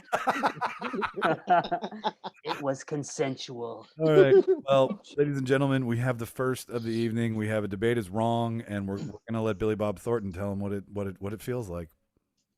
I've seen some pretty shitty situations in my ass. Look, I'll since none of us did Slapshot, I'll say I feel shame. I sit in the box and I feel shame. Fair enough. All right, here let's signify the end of Jimmy's time, ladies and gentlemen. There it is. Alex says move on. Martin, you're in the driver's seat, buddy. Jimmy, relax, write some notes, chew this motherfucker apart when we're done. Yeah, woo-saw, like Bad Boys. Woo-saw, just breathe in with the good, out with the bad. Martin, Ooh, bravo. Yes. Martin, you have the floor. Take it away. So the movie I picked was Talladega Nights, The Ballad of Ricky Bobby. I'm going to be the character Ricky Bobby. Just before I get into my main argument, I just want to point out some things that I think would be fun about this movie in terms of repeating it over and over again. So at the start of the movie, my love interest is Leslie Bibb. And at the end, I end up with Amy Adams. And I think Amy Adams' character is a sweetheart. So I end up with the right girl at the end of the movie. I love junk food. Hang on. I can speak for... Did you say right girl or white girl? I heard right girl. Okay. Right girl. Oh, right, I heard white girl. Sorry, I'm that's my Japanese accent. Sorry, guys. Way to make fun of me for being Asian. Thanks. Dude, no, hey. I'm just kidding. I'm just kidding. I felt you when you said white girl. I was like, dude, as a South Asian, I feel you. No, but like I said, right, the right girl. So I love junk food. I can speak for two of the other hosts here that also love junk food. Ian, I'm not sure if you are a fan of junk food, but I know two of the other ones are. So if I'm repeating this movie over and over again, I get to enjoy, KFC, Pizza Hut, Taco Bell, a smorgasbord of my favorite foods. That's not bad. Also, I get to enjoy a lovely dinner at Applebee's. Don't know if you know this, but Applebee's has great matzo sticks, very underrated matzo sticks, one of the most underrated matzo sticks in the game. And did I mention I have the palate of a 13-year-old boy? So yes. I got two kids, Walker and Texas Ranger, or TR for short, who start off as very rambunctious children, not the greatest kids, but eventually they become well-mannered and well-behaved at the end. So that's great. John C. Reilly is my best friend who will pretty much do anything for me, including my wife. And as you know, he sleeps with Ricky Bobby's wife. He marries her. But John C. Reilly seems like a good best friend to have. Someone who's always ride or die. He's always willing to, sacrifice himself for you. If anyone's going to fuck your wife, might as well be John C. Reilly, right? Like you can't even be mad at that. He wasn't even mad at the end. He's like, you know what? You had sex with my wife, but we're still best friends. We're now the Magic Man and El Diablo. Have sex with my wife. But the main argument for me picking this movie is I do enjoy watching NASCAR. I like to go fast. I'm not a religious fan, but if it's on, it's something I'll watch in the background. And I know I mentioned I like to go fast. It's one of the primary reasons I got my motorcycle license. I love speed. I love the feel of it. And as a kid, I remember watching Days of Thunder, and I wanted to be Cole Trickle after I saw Days of Thunder. Like that was one of the coolest movies ever. What's the line? Rubbin's racing? Rubbin's racing. Rubbin's racing. Yes, Rubbin is racing. Just a little tap to the rear bumper. Yeah. Robert Duvall. I know NASCAR here. Here's my main argument for the thing is I know NASCAR gets a bad rap due to its fan base, and I think bringing me into this world as a Filipino Japanese NASCAR driver, I think it'll attract more Asians to the sport, which will help eliminate the racist fan base. And how do they do that? Either the racist people, they're going to have a lot of Asian people coming to to NASCAR now, and either the racist people are going to accept that, hey, this is a new reality. Maybe we're going to have to accept that you're judging people like this is bad, so we're going to have to accept them, or they're going to just be turned off and they're going to leave NASCAR. Either way, less racist people in NASCAR, which is, I think, great for the world. And I just want to say this. So imagine like if there's a more Asian fan base in a tailgate party now at these NASCAR Talladega events, like it'll go from burgers, hot dogs, and beer to like grilled fish, squid, shrimp, rice, and Crown Royale, because Filipinos love Crown Royale. And you're probably like thinking, well, Martin, what about, all the pain and suffering that Ricky Bobby goes through in the movie, like the broken arm, the accident where you almost nearly kill yourself, and the knife in the leg. You know what? Small prices to pay if it will help eliminate racism. I am willing to sacrifice myself if it means we can get rid of racism in NASCAR. And you know what? My sponsors for my NASCAR, my car will be Jollibee and Koya Japan. Of course, Jollibee. Those will be my sponsors for my NASCAR. And the way the lesson that is learned in order to get out of this time loop, it's not just learned by me, but it's learned by the world. You shouldn't judge people by the color of their skin, but rather how well they drive. That's how you should judge people in the NASCAR universe. Can That's I my- that's go it. first? Go ahead. Okay. So, statistically speaking, Michael, don't be racist. I know where you're going. driving in your part of the world is a lot different than driving in our part of the world. Mike, it's not that different. Have you been to our part of the world? No, I don't mean, I'm not calling out the bad drivers. I'm calling out the lack of, Careful, Mike. You don't want to be you don't want to be stereotypical. You don't want to be too I'm racist. talking about We're the gonna get lack canceled. of oversights on traffic violations and rules. I'm just talking about how we drive different. Like you drive differently in London versus you drive differently here. So I'm It's just, still the same rules, just different side of the road. yeah. I mean, you still have to stop when a stop sign is like the stop signs and traffic lights are universal, Mike, for a reason. Don't threaten me with canceling. You know what I'm getting. No, I don't.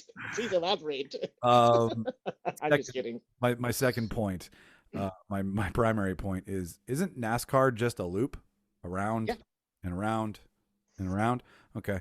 And what's the definition of insanity? Doing the same thing over and over again, expecting different results, but the results could be different. I could win, I could lose, I could be first, I could be. If you're not first, you're last, right? I could. But that's a stupid argument because you could be second, you could be third, you could be fourth, you could be fifth. Like I mean, the results could always be different in NASCAR. What was that, Jimmy? Hell, you could be sixth. Fucking Yeah. no, I'm just saying is eventually it's gonna get fucking like I'm looking at the food. I love the junk food. You know I love the junk food. So, Mike, you're looking at it from a fan's perspective. Put yourself in my shoes. I'm the one driving. That's an adrenaline rush. Like you could die at any moment if you're not careful. That's a huge adrenaline rush, and that's what I love about it. I'm not looking at this from. I'm looking at it from an outside, but I'm Ricky Bobby. That's who you are if you're putting yourself in my argument. You're Ricky Bobby. You are the guy who's driving and experiencing going like 116 miles per hour around the track with other drivers. You can die at any second, Mike. I want to win. I like to go fast. Yeah, it's just monotony for me. That's my only real solid critique. The driving thing was just, I was just joshing you, but like the only real argument is just the same. There's, I guess there's lots to experience, but the same monotonous thing over and over again. Yeah, once you win though, because Ricky Bobby starts to eventually win too much, and then he loses his edge, right? So that's what I'm. If we're Ricky Bobby in this scenario, he has to be challenged by Sacha Baron's character to kind of find himself again. And I feel that eventually living that over and over and over and over again, you kind of like Jeremy Irons from Watchmen, where he gets completely bored being on the planet that Dr. Manhattan made for him. And he needs a challenge, so he starts fucking with the robots. That's what I'm saying is that eventually I would get bored if I was in their shoes. That's my only argument. Ian, what's yours? Okay, wait. I just got clear. Are you Ricky Bobby or are you Ricky Bobby? self? Okay. Ricky Bobby. But you're the character of Ricky Bobby, but I'm still myself. Like I'm Martin, but I am Ricky Bobby in this universe. Like, So you take yourself. Are you? Do people see you as what Oh, you people look see like? me as me. Yeah. Okay. Yes, That's why I'm like, hey, I'm just clarifying because you're saying yeah, I'm Ricky Bobby. But So my name is Ricky Bobby, and they see me as yeah. Okay. They look like me. I am.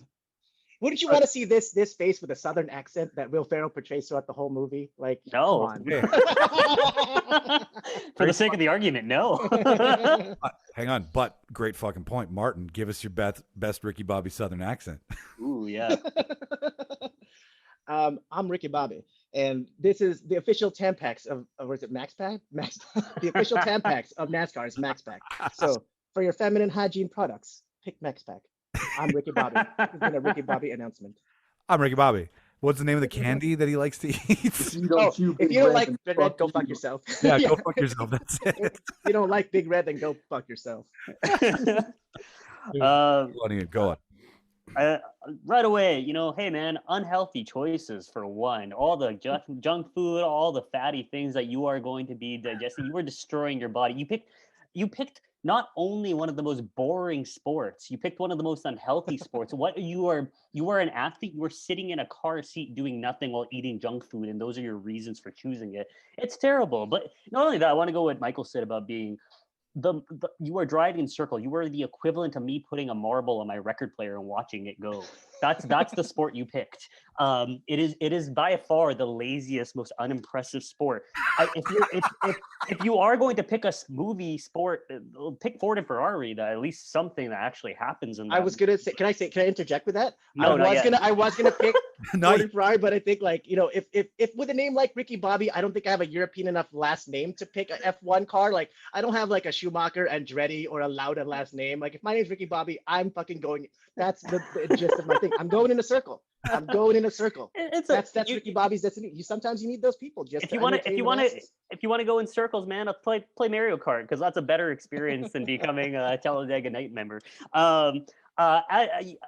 Kids, like you have 2 kids, Texas and Watt. I think honestly, man, I look at you. I don't know you. I don't think you should have kids. I feel like you would not be a good father, and already, like I think most people would agree, you do not fit father-like material. I just don't see it in you. And hey, as the only non-white person here, I don't think NASCAR is that racist. And so hey, I'm just for the sake of the argument. For the sake of the argument. You know what? And okay, you can't say for the sake of the argument. It means it's true. Like you can't say that. Damn it! For the sake of the argument. No, but it's like what he said in the movie. He says like, oh, by the way, and then he says the most jackass thing. But you can't say but I said by the way. It doesn't make sense. You can't say for the sake of the argument, NASCAR doesn't have racist fans. I'm like, no, they were waving the Confederate flag until last year. I'm gonna play ignorant. It's funny actually. I'm done my point, but I was just gonna say, Iron Man 2 has NASCAR in it. Sports movie. Anyways, okay, that's it for me. That was a tough one. I'll be honest, for me. Jimmy. Okay, just a fun little add-on for you, Martin. So instead of Fig Newtons, would it be a big sticker for Pockies? Yeah, I'd sell Pocky, the Pocky ad space to that. But the strawberry Pocky. Yeah. It'll be strawberry Pocky. I do have a Pocky shirt in my closet. I'm not gonna lie, I have a Pocky shirt in my closet. My only argument for you is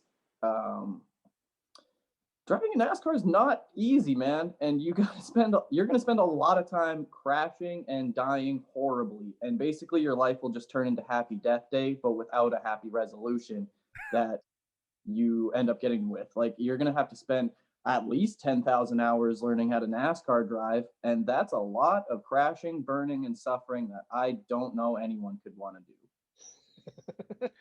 Well, Jimmy, then you don't know me that well at all. Yeah. I was gonna say he's like Vision. His head's it's solid. And plus, like I mean, it does to help him out with his argument. Like death is nothing in these because it's just a recycle, right? So eventually, like with 10,000 hours, Martin will crash into 10,000 walls and then be bullshit. So well, hey, in Happy Death Day, the more she dies, the more her physical body starts to feel it. I don't know if those truths expand. We never discussed that, so I don't know. I would say it's more like Groundhog Day, where you don't feel it. It's just over and over again. Even if you die, you still have the memories. When he put the toaster in the bathtub, he felt that. Oh no, you're gonna feel it, but I meant like you're not gonna feel it even, like, you know what I mean? I never watched Happy Death Day, so like, what did you mean? She felt it more and more. Well, every day she's being murdered by a serial killer, so she's just getting killed in different ways, and as it keeps happening, she wakes up another day after being killed, and her physical body is starting to react to the ways she's been killed. So like her organs are starting to shut down. I don't know. She's just getting more and more sick. So I don't know if that reigns true across all universes. But for the sake of the argument, I'm going to say it does.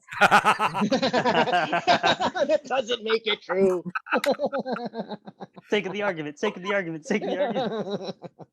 Oh, hashtag for sake of the argument. We're brought to you by for the sake of the argument. Oh, man. Martin, anything else before we let Ian close us out? I just want to say this. I may not be a good father, but I'm a fucking great driver. That's the one thing I can attest to. I may not be a father. I shouldn't have kids, but I'm a fucking great driver.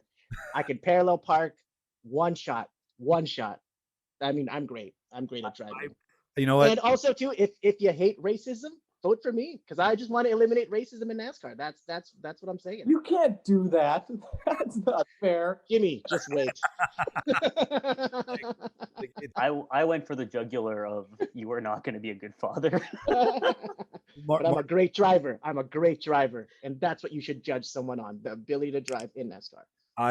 I can attest to Martin's driving. I would drive with him with a cheetah or jaguar or some dangerous cat in the front seat while we were moving. Her name is Karen. The cheetah's name is actually Karen. That cheetah's name is Karen? Yeah. Wow. That's, I mean, nobody's named Karen anymore, but that's like 2019 fact. Nobody named Karen after like November or some dumb shit. Yeah. Okay. Well, Alex is going to tell you that you're done.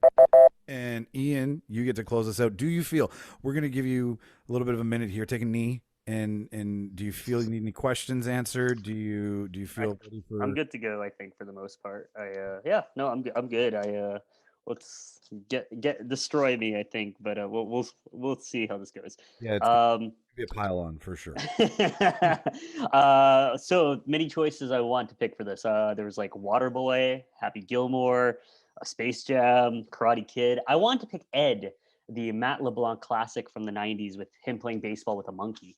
Very good movie. But the one I went with was a classic, The Mighty Ducks. Now, in this scenario, I believe I am Gordon Bombay. Now, Gordon Bombay, his biggest fault is he misses a shot in the very beginning of the movie. This curse propels him not to pursue hockey, but to become the most successful lawyer, to which he parties every night. He wins cases and drinks.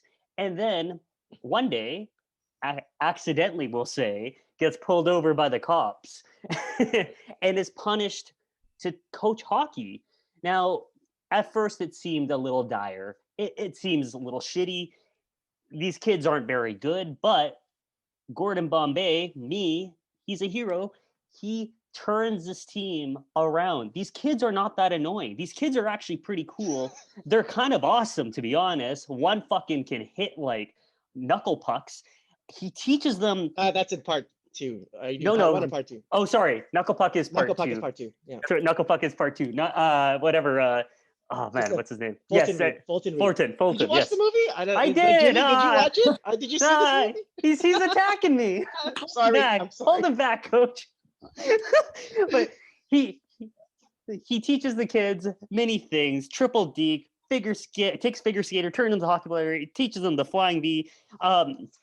Teaches them to be a team. The guy also, in pursuit of all this, makes a good friend out of one of the kids. Charlie ends up dating, being with his mom, a beautiful young woman, let's put it that way. And at the end of the movie, he ends up winning with the team. They get the cup, they win the tournament, and to top it all off, he jumps on a bus to pursue his dream to become a hockey player. Now, Gordon Bombay, myself, would be living the dream of, he's already a successful, rich lawyer. He is coaching a hockey team successfully. And then at the end of the movie, he gets to jump on a bus to pursue his dream to become a professional hockey player. He wins as a great time loop. To top it all off, I dare you to argue the fact that you would not want to be trapped in a Disney movie. I dare you to argue that. Okay? There is nothing terribly wrong or anything that goes awful in the Mighty Ducks except for no, I can't really name anything, to be honest. Anything that's truly bad, it's redemption, and it comes back the other way. So yeah, that is more or less my talk. Perfect. Martin, bring out your axe. So the team he plays for, it's the minors, right? No, it's the No, but I meant at the end, the team he gets on the bus to play for, that's his happy dream. He plays for the minors. He starts out to go to the minors. He could get drafted to the NHL. Which is the Minnesota North Stars at the time. Yeah. Did he ever get to the NHL in the series? I don't think he did he? No, he gets a concussion and then can't play anymore. Yeah, they say get that injury, right? He gets that injury in part 2. But that's part 2, so. Yeah, I mean, he goes to the minors. It's the same argument as that he gave Michael. Like, he's going to minor league hockey. It's nothing to write home about. The average The average amount that a minor league hockey makes is, I looked it up, it's like 42 grand a year. Oh yeah, but he's a lawyer.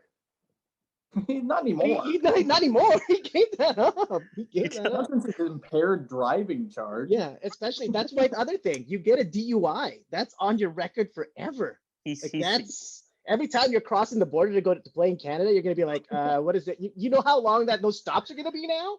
Your whole team is gonna hate you because you got a DUI. That's not gonna build to your team camaraderie, your team spirit.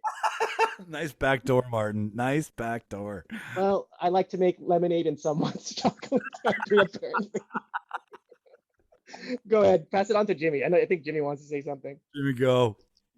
So, Ian, you talk about how Gordon Bombay turned these kids' lives around and how they weren't very good. My argument is that I don't think Goldberg's life got turned around. I don't think he's doing so well. I don't think Coach Bombay's coaching really affected Goldberg too much. I'm sorry, he played in the Junior Olympics in Part 2, so he continued his pursuit in hockey. Part 2 doesn't exist. For the sake of the argument, Part 2 doesn't exist. The argument. It exists when I want it to exist. I do agree with the judge that there is no greater punishment than coaching children. That is the. Other than that, I think Bombay's biggest fault isn't that he didn't score that goal or that he rang one off the bar. I think it's his continued impaired drunk driving. But other than that, yeah, solid movie.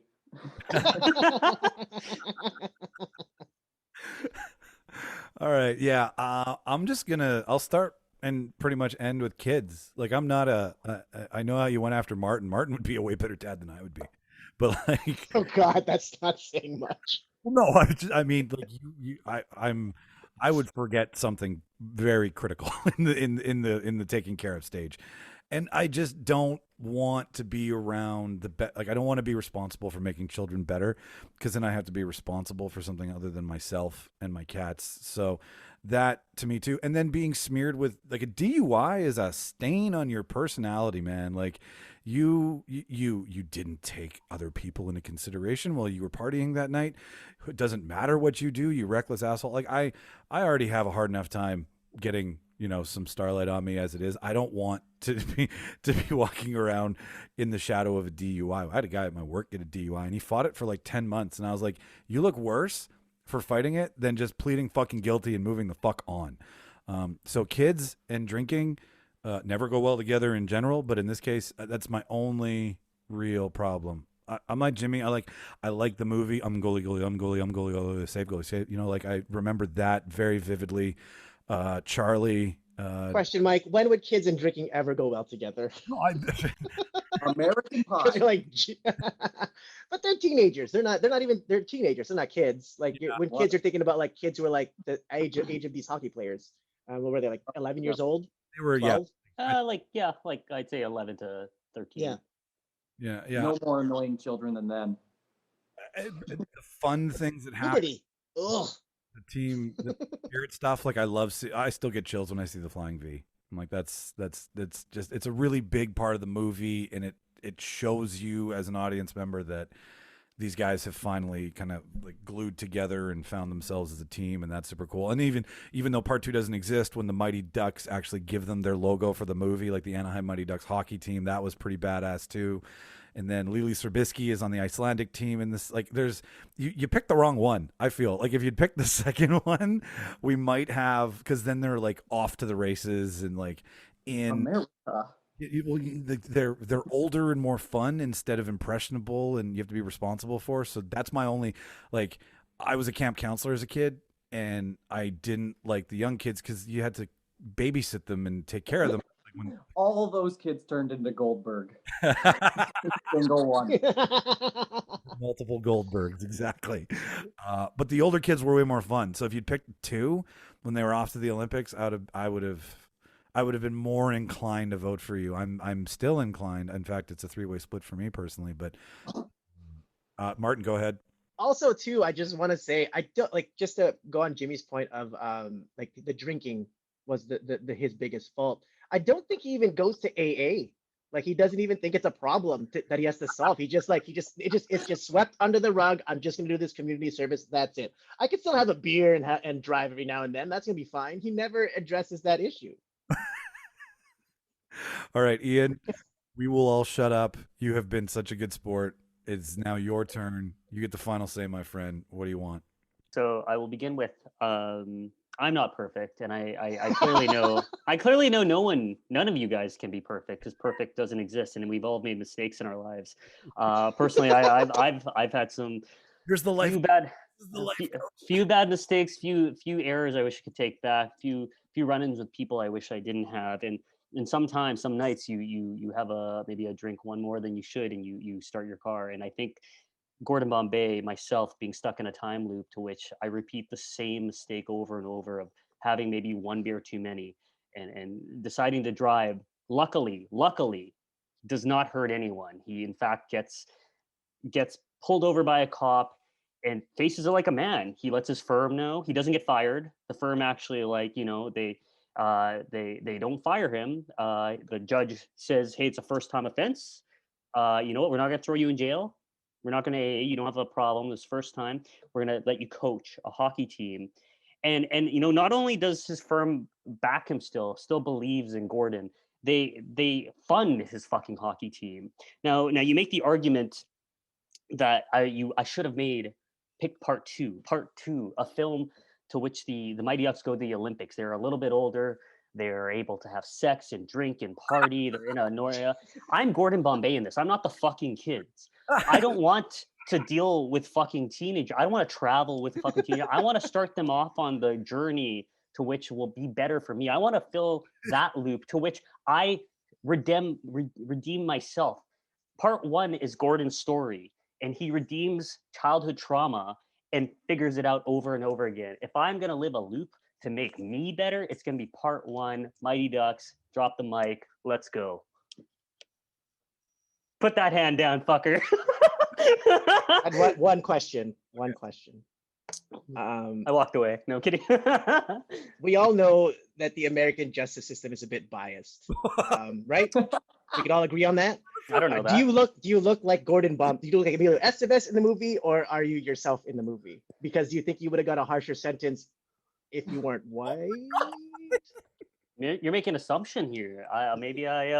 Hey man, I pass for Caucasian whenever I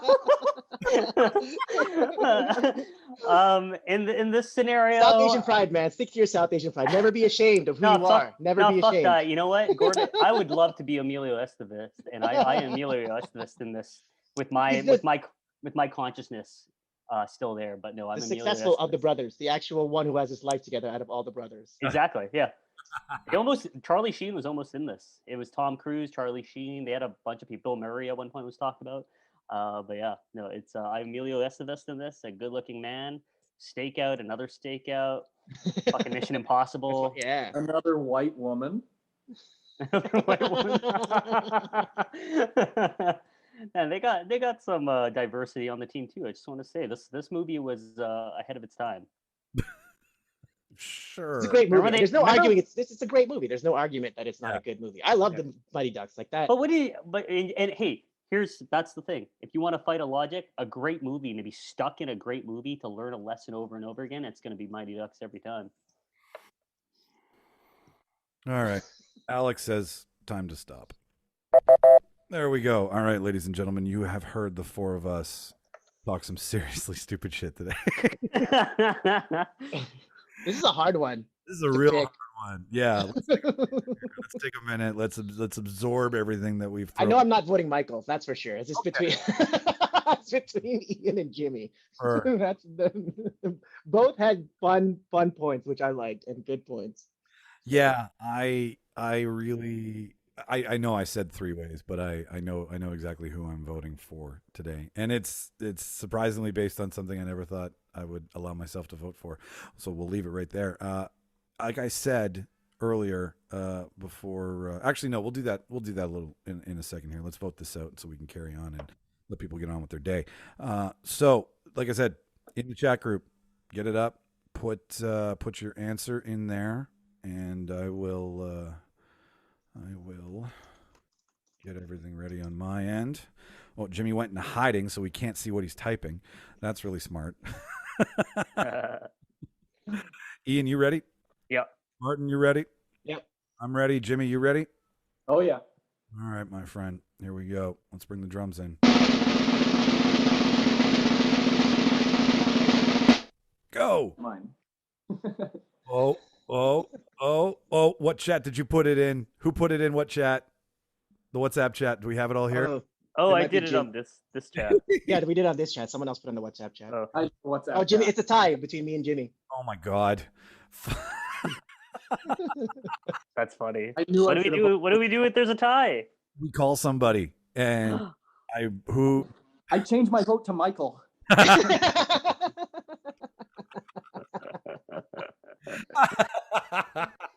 We've had ties before. I mean, we've called people and we've also had ties in the past. So Yeah. I know Rob is in Clear Lake and Mark is busy, so we can't really get anybody on the phone. So we can sit. just flip a coin. Want to flip? Well, I was gonna say, we haven't done this one yet. They were all dumb arguments. Oh, they but totally were. flip a coin.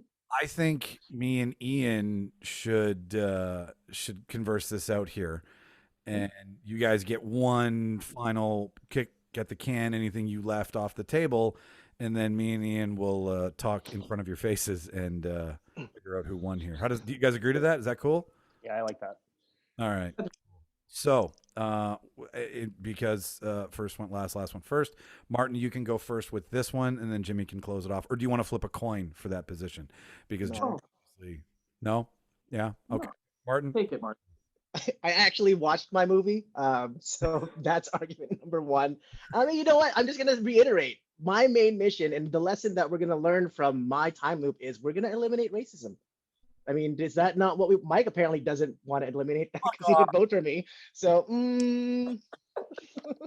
fuck off. Now he's just goading a fucking vote out of me because now I don't want to be the racist cat in the room. Just saying. No, I like your racism idea. I think. And you know what, Mike? Out of all the sports to play, this is probably the easiest transition for you if you go into NASCAR. You know what? They got a great chicken sandwich at the Dickey Speedway. Really good sauce. Really good sauce. I kind of like that he's picked me to argue for because now I think Jimmy should argue for Ian, and then we've seen. Well, Ian hates racism, so I don't have to tell him that. Okay, Jimmy, you're up, buddy.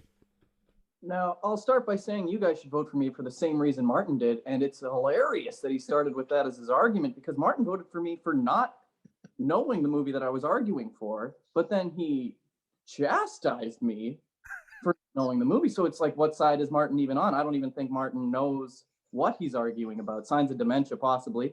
Now, look, you guys, if you're going to pick any kind of movie, and if you're going to vote based on racism, isn't allowing a dog to play basketball the next step we can take? Isn't it? All right, Xenophobia? Are I'm you talking about realizing that I'm xenophobia? reaching as I'm saying this, and it doesn't feel good.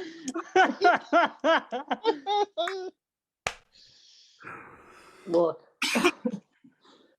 I don't know, man. Martin voted for me. Maybe you guys could find a reason to. Oh man, I'm stuck even more now. Does this help? It's the non-threatening hand sign. Obama. Yes, we can. Oh man, that's great. I feel defeat is upon me. Michael, what do you think? I mean, to save my reputation, I want to vote for Martin. Well, it's funny because I'm actually two-sided. Like, I'm actually 50-50 still because Oh my. Martin made a good point about, like, Jimmy never watched the movie, and Jimmy made a good point that, wait, what did you say again? I'm trying to remember. Apparently it wasn't that good because he can't. Oh no, it remember. was. I'm losing my mind now because I'm like laughing in between. Fuck, you made a very excellent point. You said it. Martin voted for me. Yeah, there's a reason for it. Yeah. So the guy who wants us to vote for him voted for the guy that he doesn't want us to vote for. And also, Jimmy voted for me as well. Exactly. Okay. Ian, We all had our reasons. we're gonna do this like reality television because all these ideas are coming to me. So the special guest always gets the final say. So I'll go first. Okay. And I sincerely 100% mean this. That I'd rather see. Sorry, I just have to say this is when it sounds like this is when like a white guy on the internet has to say he's not racist. Like that's what he says right before he says I am not racist. What Mike is about to say. Go ahead, Mike. The floor's yours. Oh, shit. As much as I want and truly believe that racism should be abolished, like I'm not having this conversation. I'm voting for. Don't vote for me. I don't want. Like cornered into. Can we just say it's a tie, but you guys can still say your points of what you think? Yeah. No. Well, okay. I like Martin's more culturally speaking, but I love. You love how Jimmy.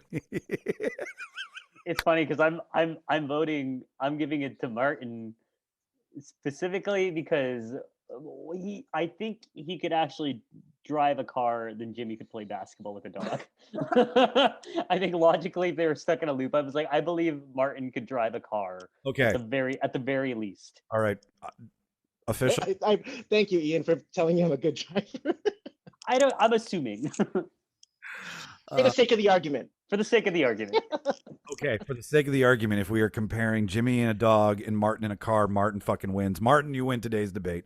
Thank you. I would have been happy with the tie, guys. I would have been happy sharing this throne with Jimmy because he did. Everyone entertained me. Everyone entertained me today. Michael's racist vote anyway.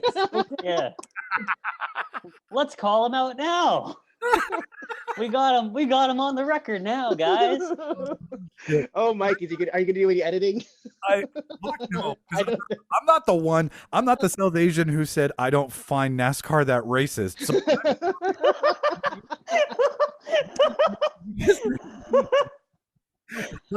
So, can I be honest? I have watched zero NASCAR in my life. Ford and Ferrari is like as far as I've watched it. Talladega Nights, I barely remember. Like I was looking at the Wikipedia entry because I could not remember the plot. Like I've seen it, but I don't remember it. Oh my! They go around in a circle over and over. Hey, I still love my you put a marble on a record player, and that is the equivalent to NASCAR. Oh, totally is. And okay, I'll say it. Like Jimmy originally had me because for a guy who was like, watch the wrong movie, I was like, I'm impressed. I did not even know. Yeah, I didn't exactly like you until Ian called him out. I didn't know. You're stringer bell. We thought you were fucking English, and you're actually English. So, it's. I was going to say when he asked me the food question, I was going to say kibble, but that didn't feel right. Well, dog food, of course. Yeah. Wet or dry? It's but you had the best movie choice because it's not mainstream. It was popular, but not over. It's one people forget, but gets caught. It's the right choice, and it was the one where I'm like, oh, if only you watched it and your arguments were a little more grounded, I would have been all in on you. But I was just cusping, and I was like, Martin knew his movie better. Martin that's why. Critically, I win the fan vote. Yes, that's exactly it. It's a Rotten Tomato score. I take that. Yeah, no, I definitely like that. Hey, if all of you guys yeah, all right, we think Jimmy gets the fan vote, answer in the comments if Jimmy gets the fan vote versus the critical. I need it.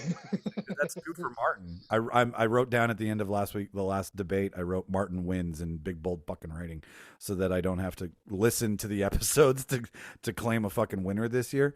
So that's 2 for Martin. That's January for Martin. Well done. Is that a back-to-back? That's back-to-back debates, baby. On fire.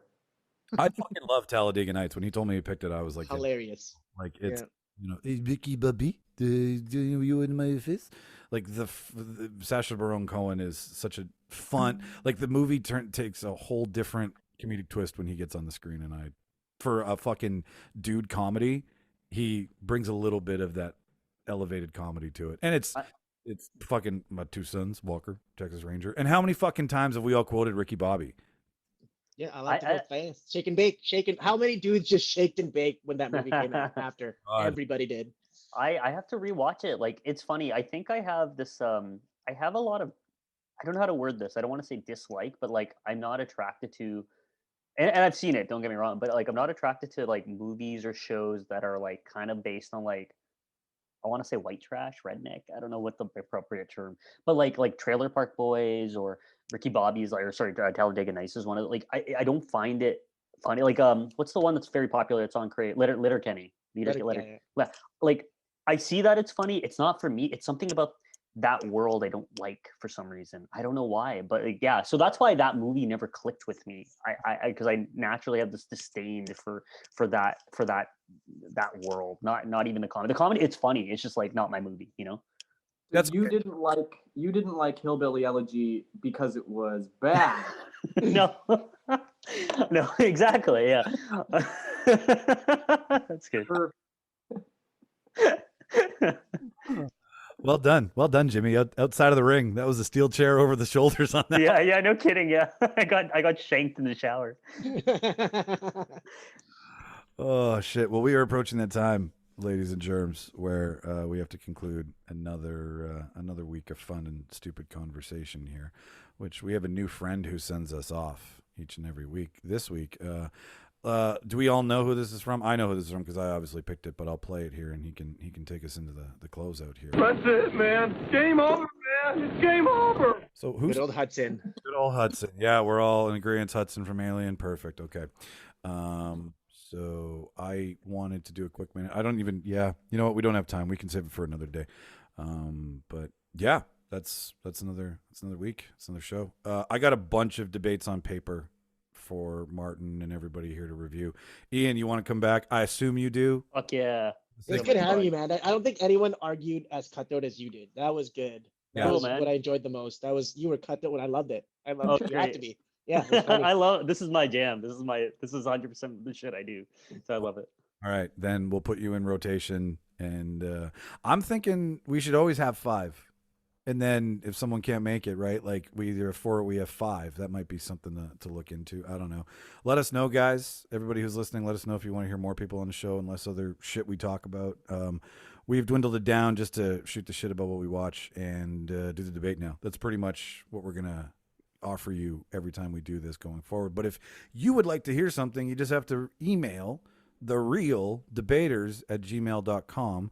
Ask to speak to any of us. I'll pass the emails on to these guys if you want to talk to them and give a shit and be as critical as Ian Bawa is. Asshole, racist. Just kidding. If you want to check out all things us, thereeldebaters.ca. The skateboarding machine is back on because Jimmy locked it in place. So if you want to buy yourselves a skateboard deck with the Reel Debaters logo on it, you can do that at thereeldebaters.ca. You can also read my blogs. We're all going to be coming out with stuff eventually at some point, but I just figured blogs were more fun than just doing stupid Instagram shit. We're not Instagram. We talk. We're talkers. So the blog is there. You can donate. We do this thing But called still go to our Instagram page. Still go to our Instagram page. Where you We still do that. Yeah, we still do that. That's where you can follow the show, basically. I've made it so that it's just show-based. There's no other nonsense. If you want the nonsense, you can come to the website. And it's at Reel Debaters on Twitter, at Reel Debaters on Instagram, and the Reel Debaters on Facebook. We've also got a new thing there. It's called, well, I've done Bias Pizza, but it's called Bias Coffee. What that is it's a place for you to donate to the show if you want to see us grow, if you want to see us put more money into it and make it better for you. And we've also made a tier system there. There's 3 different ways you can donate. There's a small combo, a medium combo, and a large combo. And each one of those donations gets you a little something. The small combo gets you a shout out at the top of the show from us. We will say thank you I'll jump on the top of my apartment building and scream your name if that's what you. Well, I probably won't do that because it's winter. And it's COVID. But the point is that we'll give you a shout out for just helping us out. And it's a stupid $1 donation. That's it. That's all you got to throw. The $3 one, the medium combo, that gets you like a debater profile. You can send us an email, tell us what you like, tell us what you don't like. We'll like critique you on the show and we'll give you we'll talk about your movies and see how we view them, if we like them or if we don't like them. We'll make you front and center for a little bit, the first part of the show. And then the large combo is you get to donate an episode to somebody of your choosing. You get to pick the topic. You get to make one rule, only one rule, and we all will write something, and you can get producer credit on it along with us. And you can donate the episode to whoever you want. So if you want us to say a little fun thing, if you want us to make fun of them for you, if, for the sake of the argument, conversation, what have you, we will do that. So that's the donate tab on the website. I don't think I know Winnipeg's opening back up, so eventually maybe, I don't know, restaurants don't exist anymore, so none of us are really fucking doing anything, sadly. You guys got anything else you want to mention before we close this bitch down? No. Jimmy's good. Martin's good. Ian's good. All right. Well, ladies and gentlemen, going into another real production. And I've been Micheal Petrow. Who's been in Vancouver? Jimmy Skinner. And then who's Jimmy Skinner? Micheal Petrow. And then Ian Bawa. Who are you today? I'm Ian Bawa. I don't know. This is a really good bit. I'm me, I think, or I'm Michael. What's the appropriate answer? There is none. There is none. Oh, okay, good. You could have said you were Goldberg. Yeah. Damn it. It doesn't fucking matter. And I've been Micheal Petrow. Watch all the movies, ladies and gentlemen. Thank you so much. Subscribe. We're everywhere. Have a great day.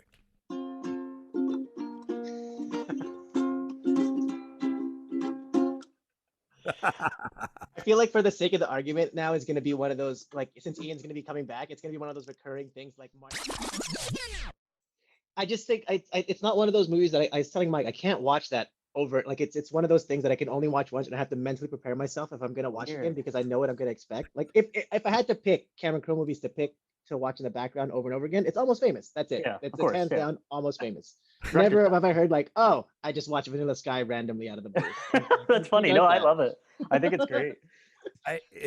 I like what I like about it is I like who the actors, I like the characters more than I like the story. The story is very depressing, but watching Tom Cruise be just a buffoon and watching Cameron Diaz be this like crazy eyes stalker and Penelope Cruz kind of dance between it all with that accent. Like, I like the actors in it more than the story pulls me in. If I really sat down, I'd probably call Martin after and be like, "Can we talk, buddy?" It's a weird thing in that movie. Jason Lee, like his character / being casted as Tom Cruise's best friend is a weird, like, fucking, like, in no world would Jason Lee be like Tom Cruise's best friend? And I watched that movie and I'm like, he doesn't seem right. It's all in the Scientology. Right. I miss it. His best friend is whoever the religion says is his best friend, or cult, I guess. The cult says he's his best friend. That's who his best friend is. Right, yeah. And then if you don't be best friends with that person, it's a million years on a ship in the middle of the ocean. Can we just change this into a Vanilla Sky podcast? Yeah, no kidding. Carry on Vanilla Sky and 2020. Let's do comparisons. I wanted to debate, Jimmy, you convincing me that Wolf of Wall Street is a sports movie. That's what I want the debate to be. Convince me that's a sports movie, and I will let you win today. I think Michael's right. Yachting is a sport. Yeah. Oh, no, I said that. I said yachting. I'm like, he's on a yacht. Yachting's a sport.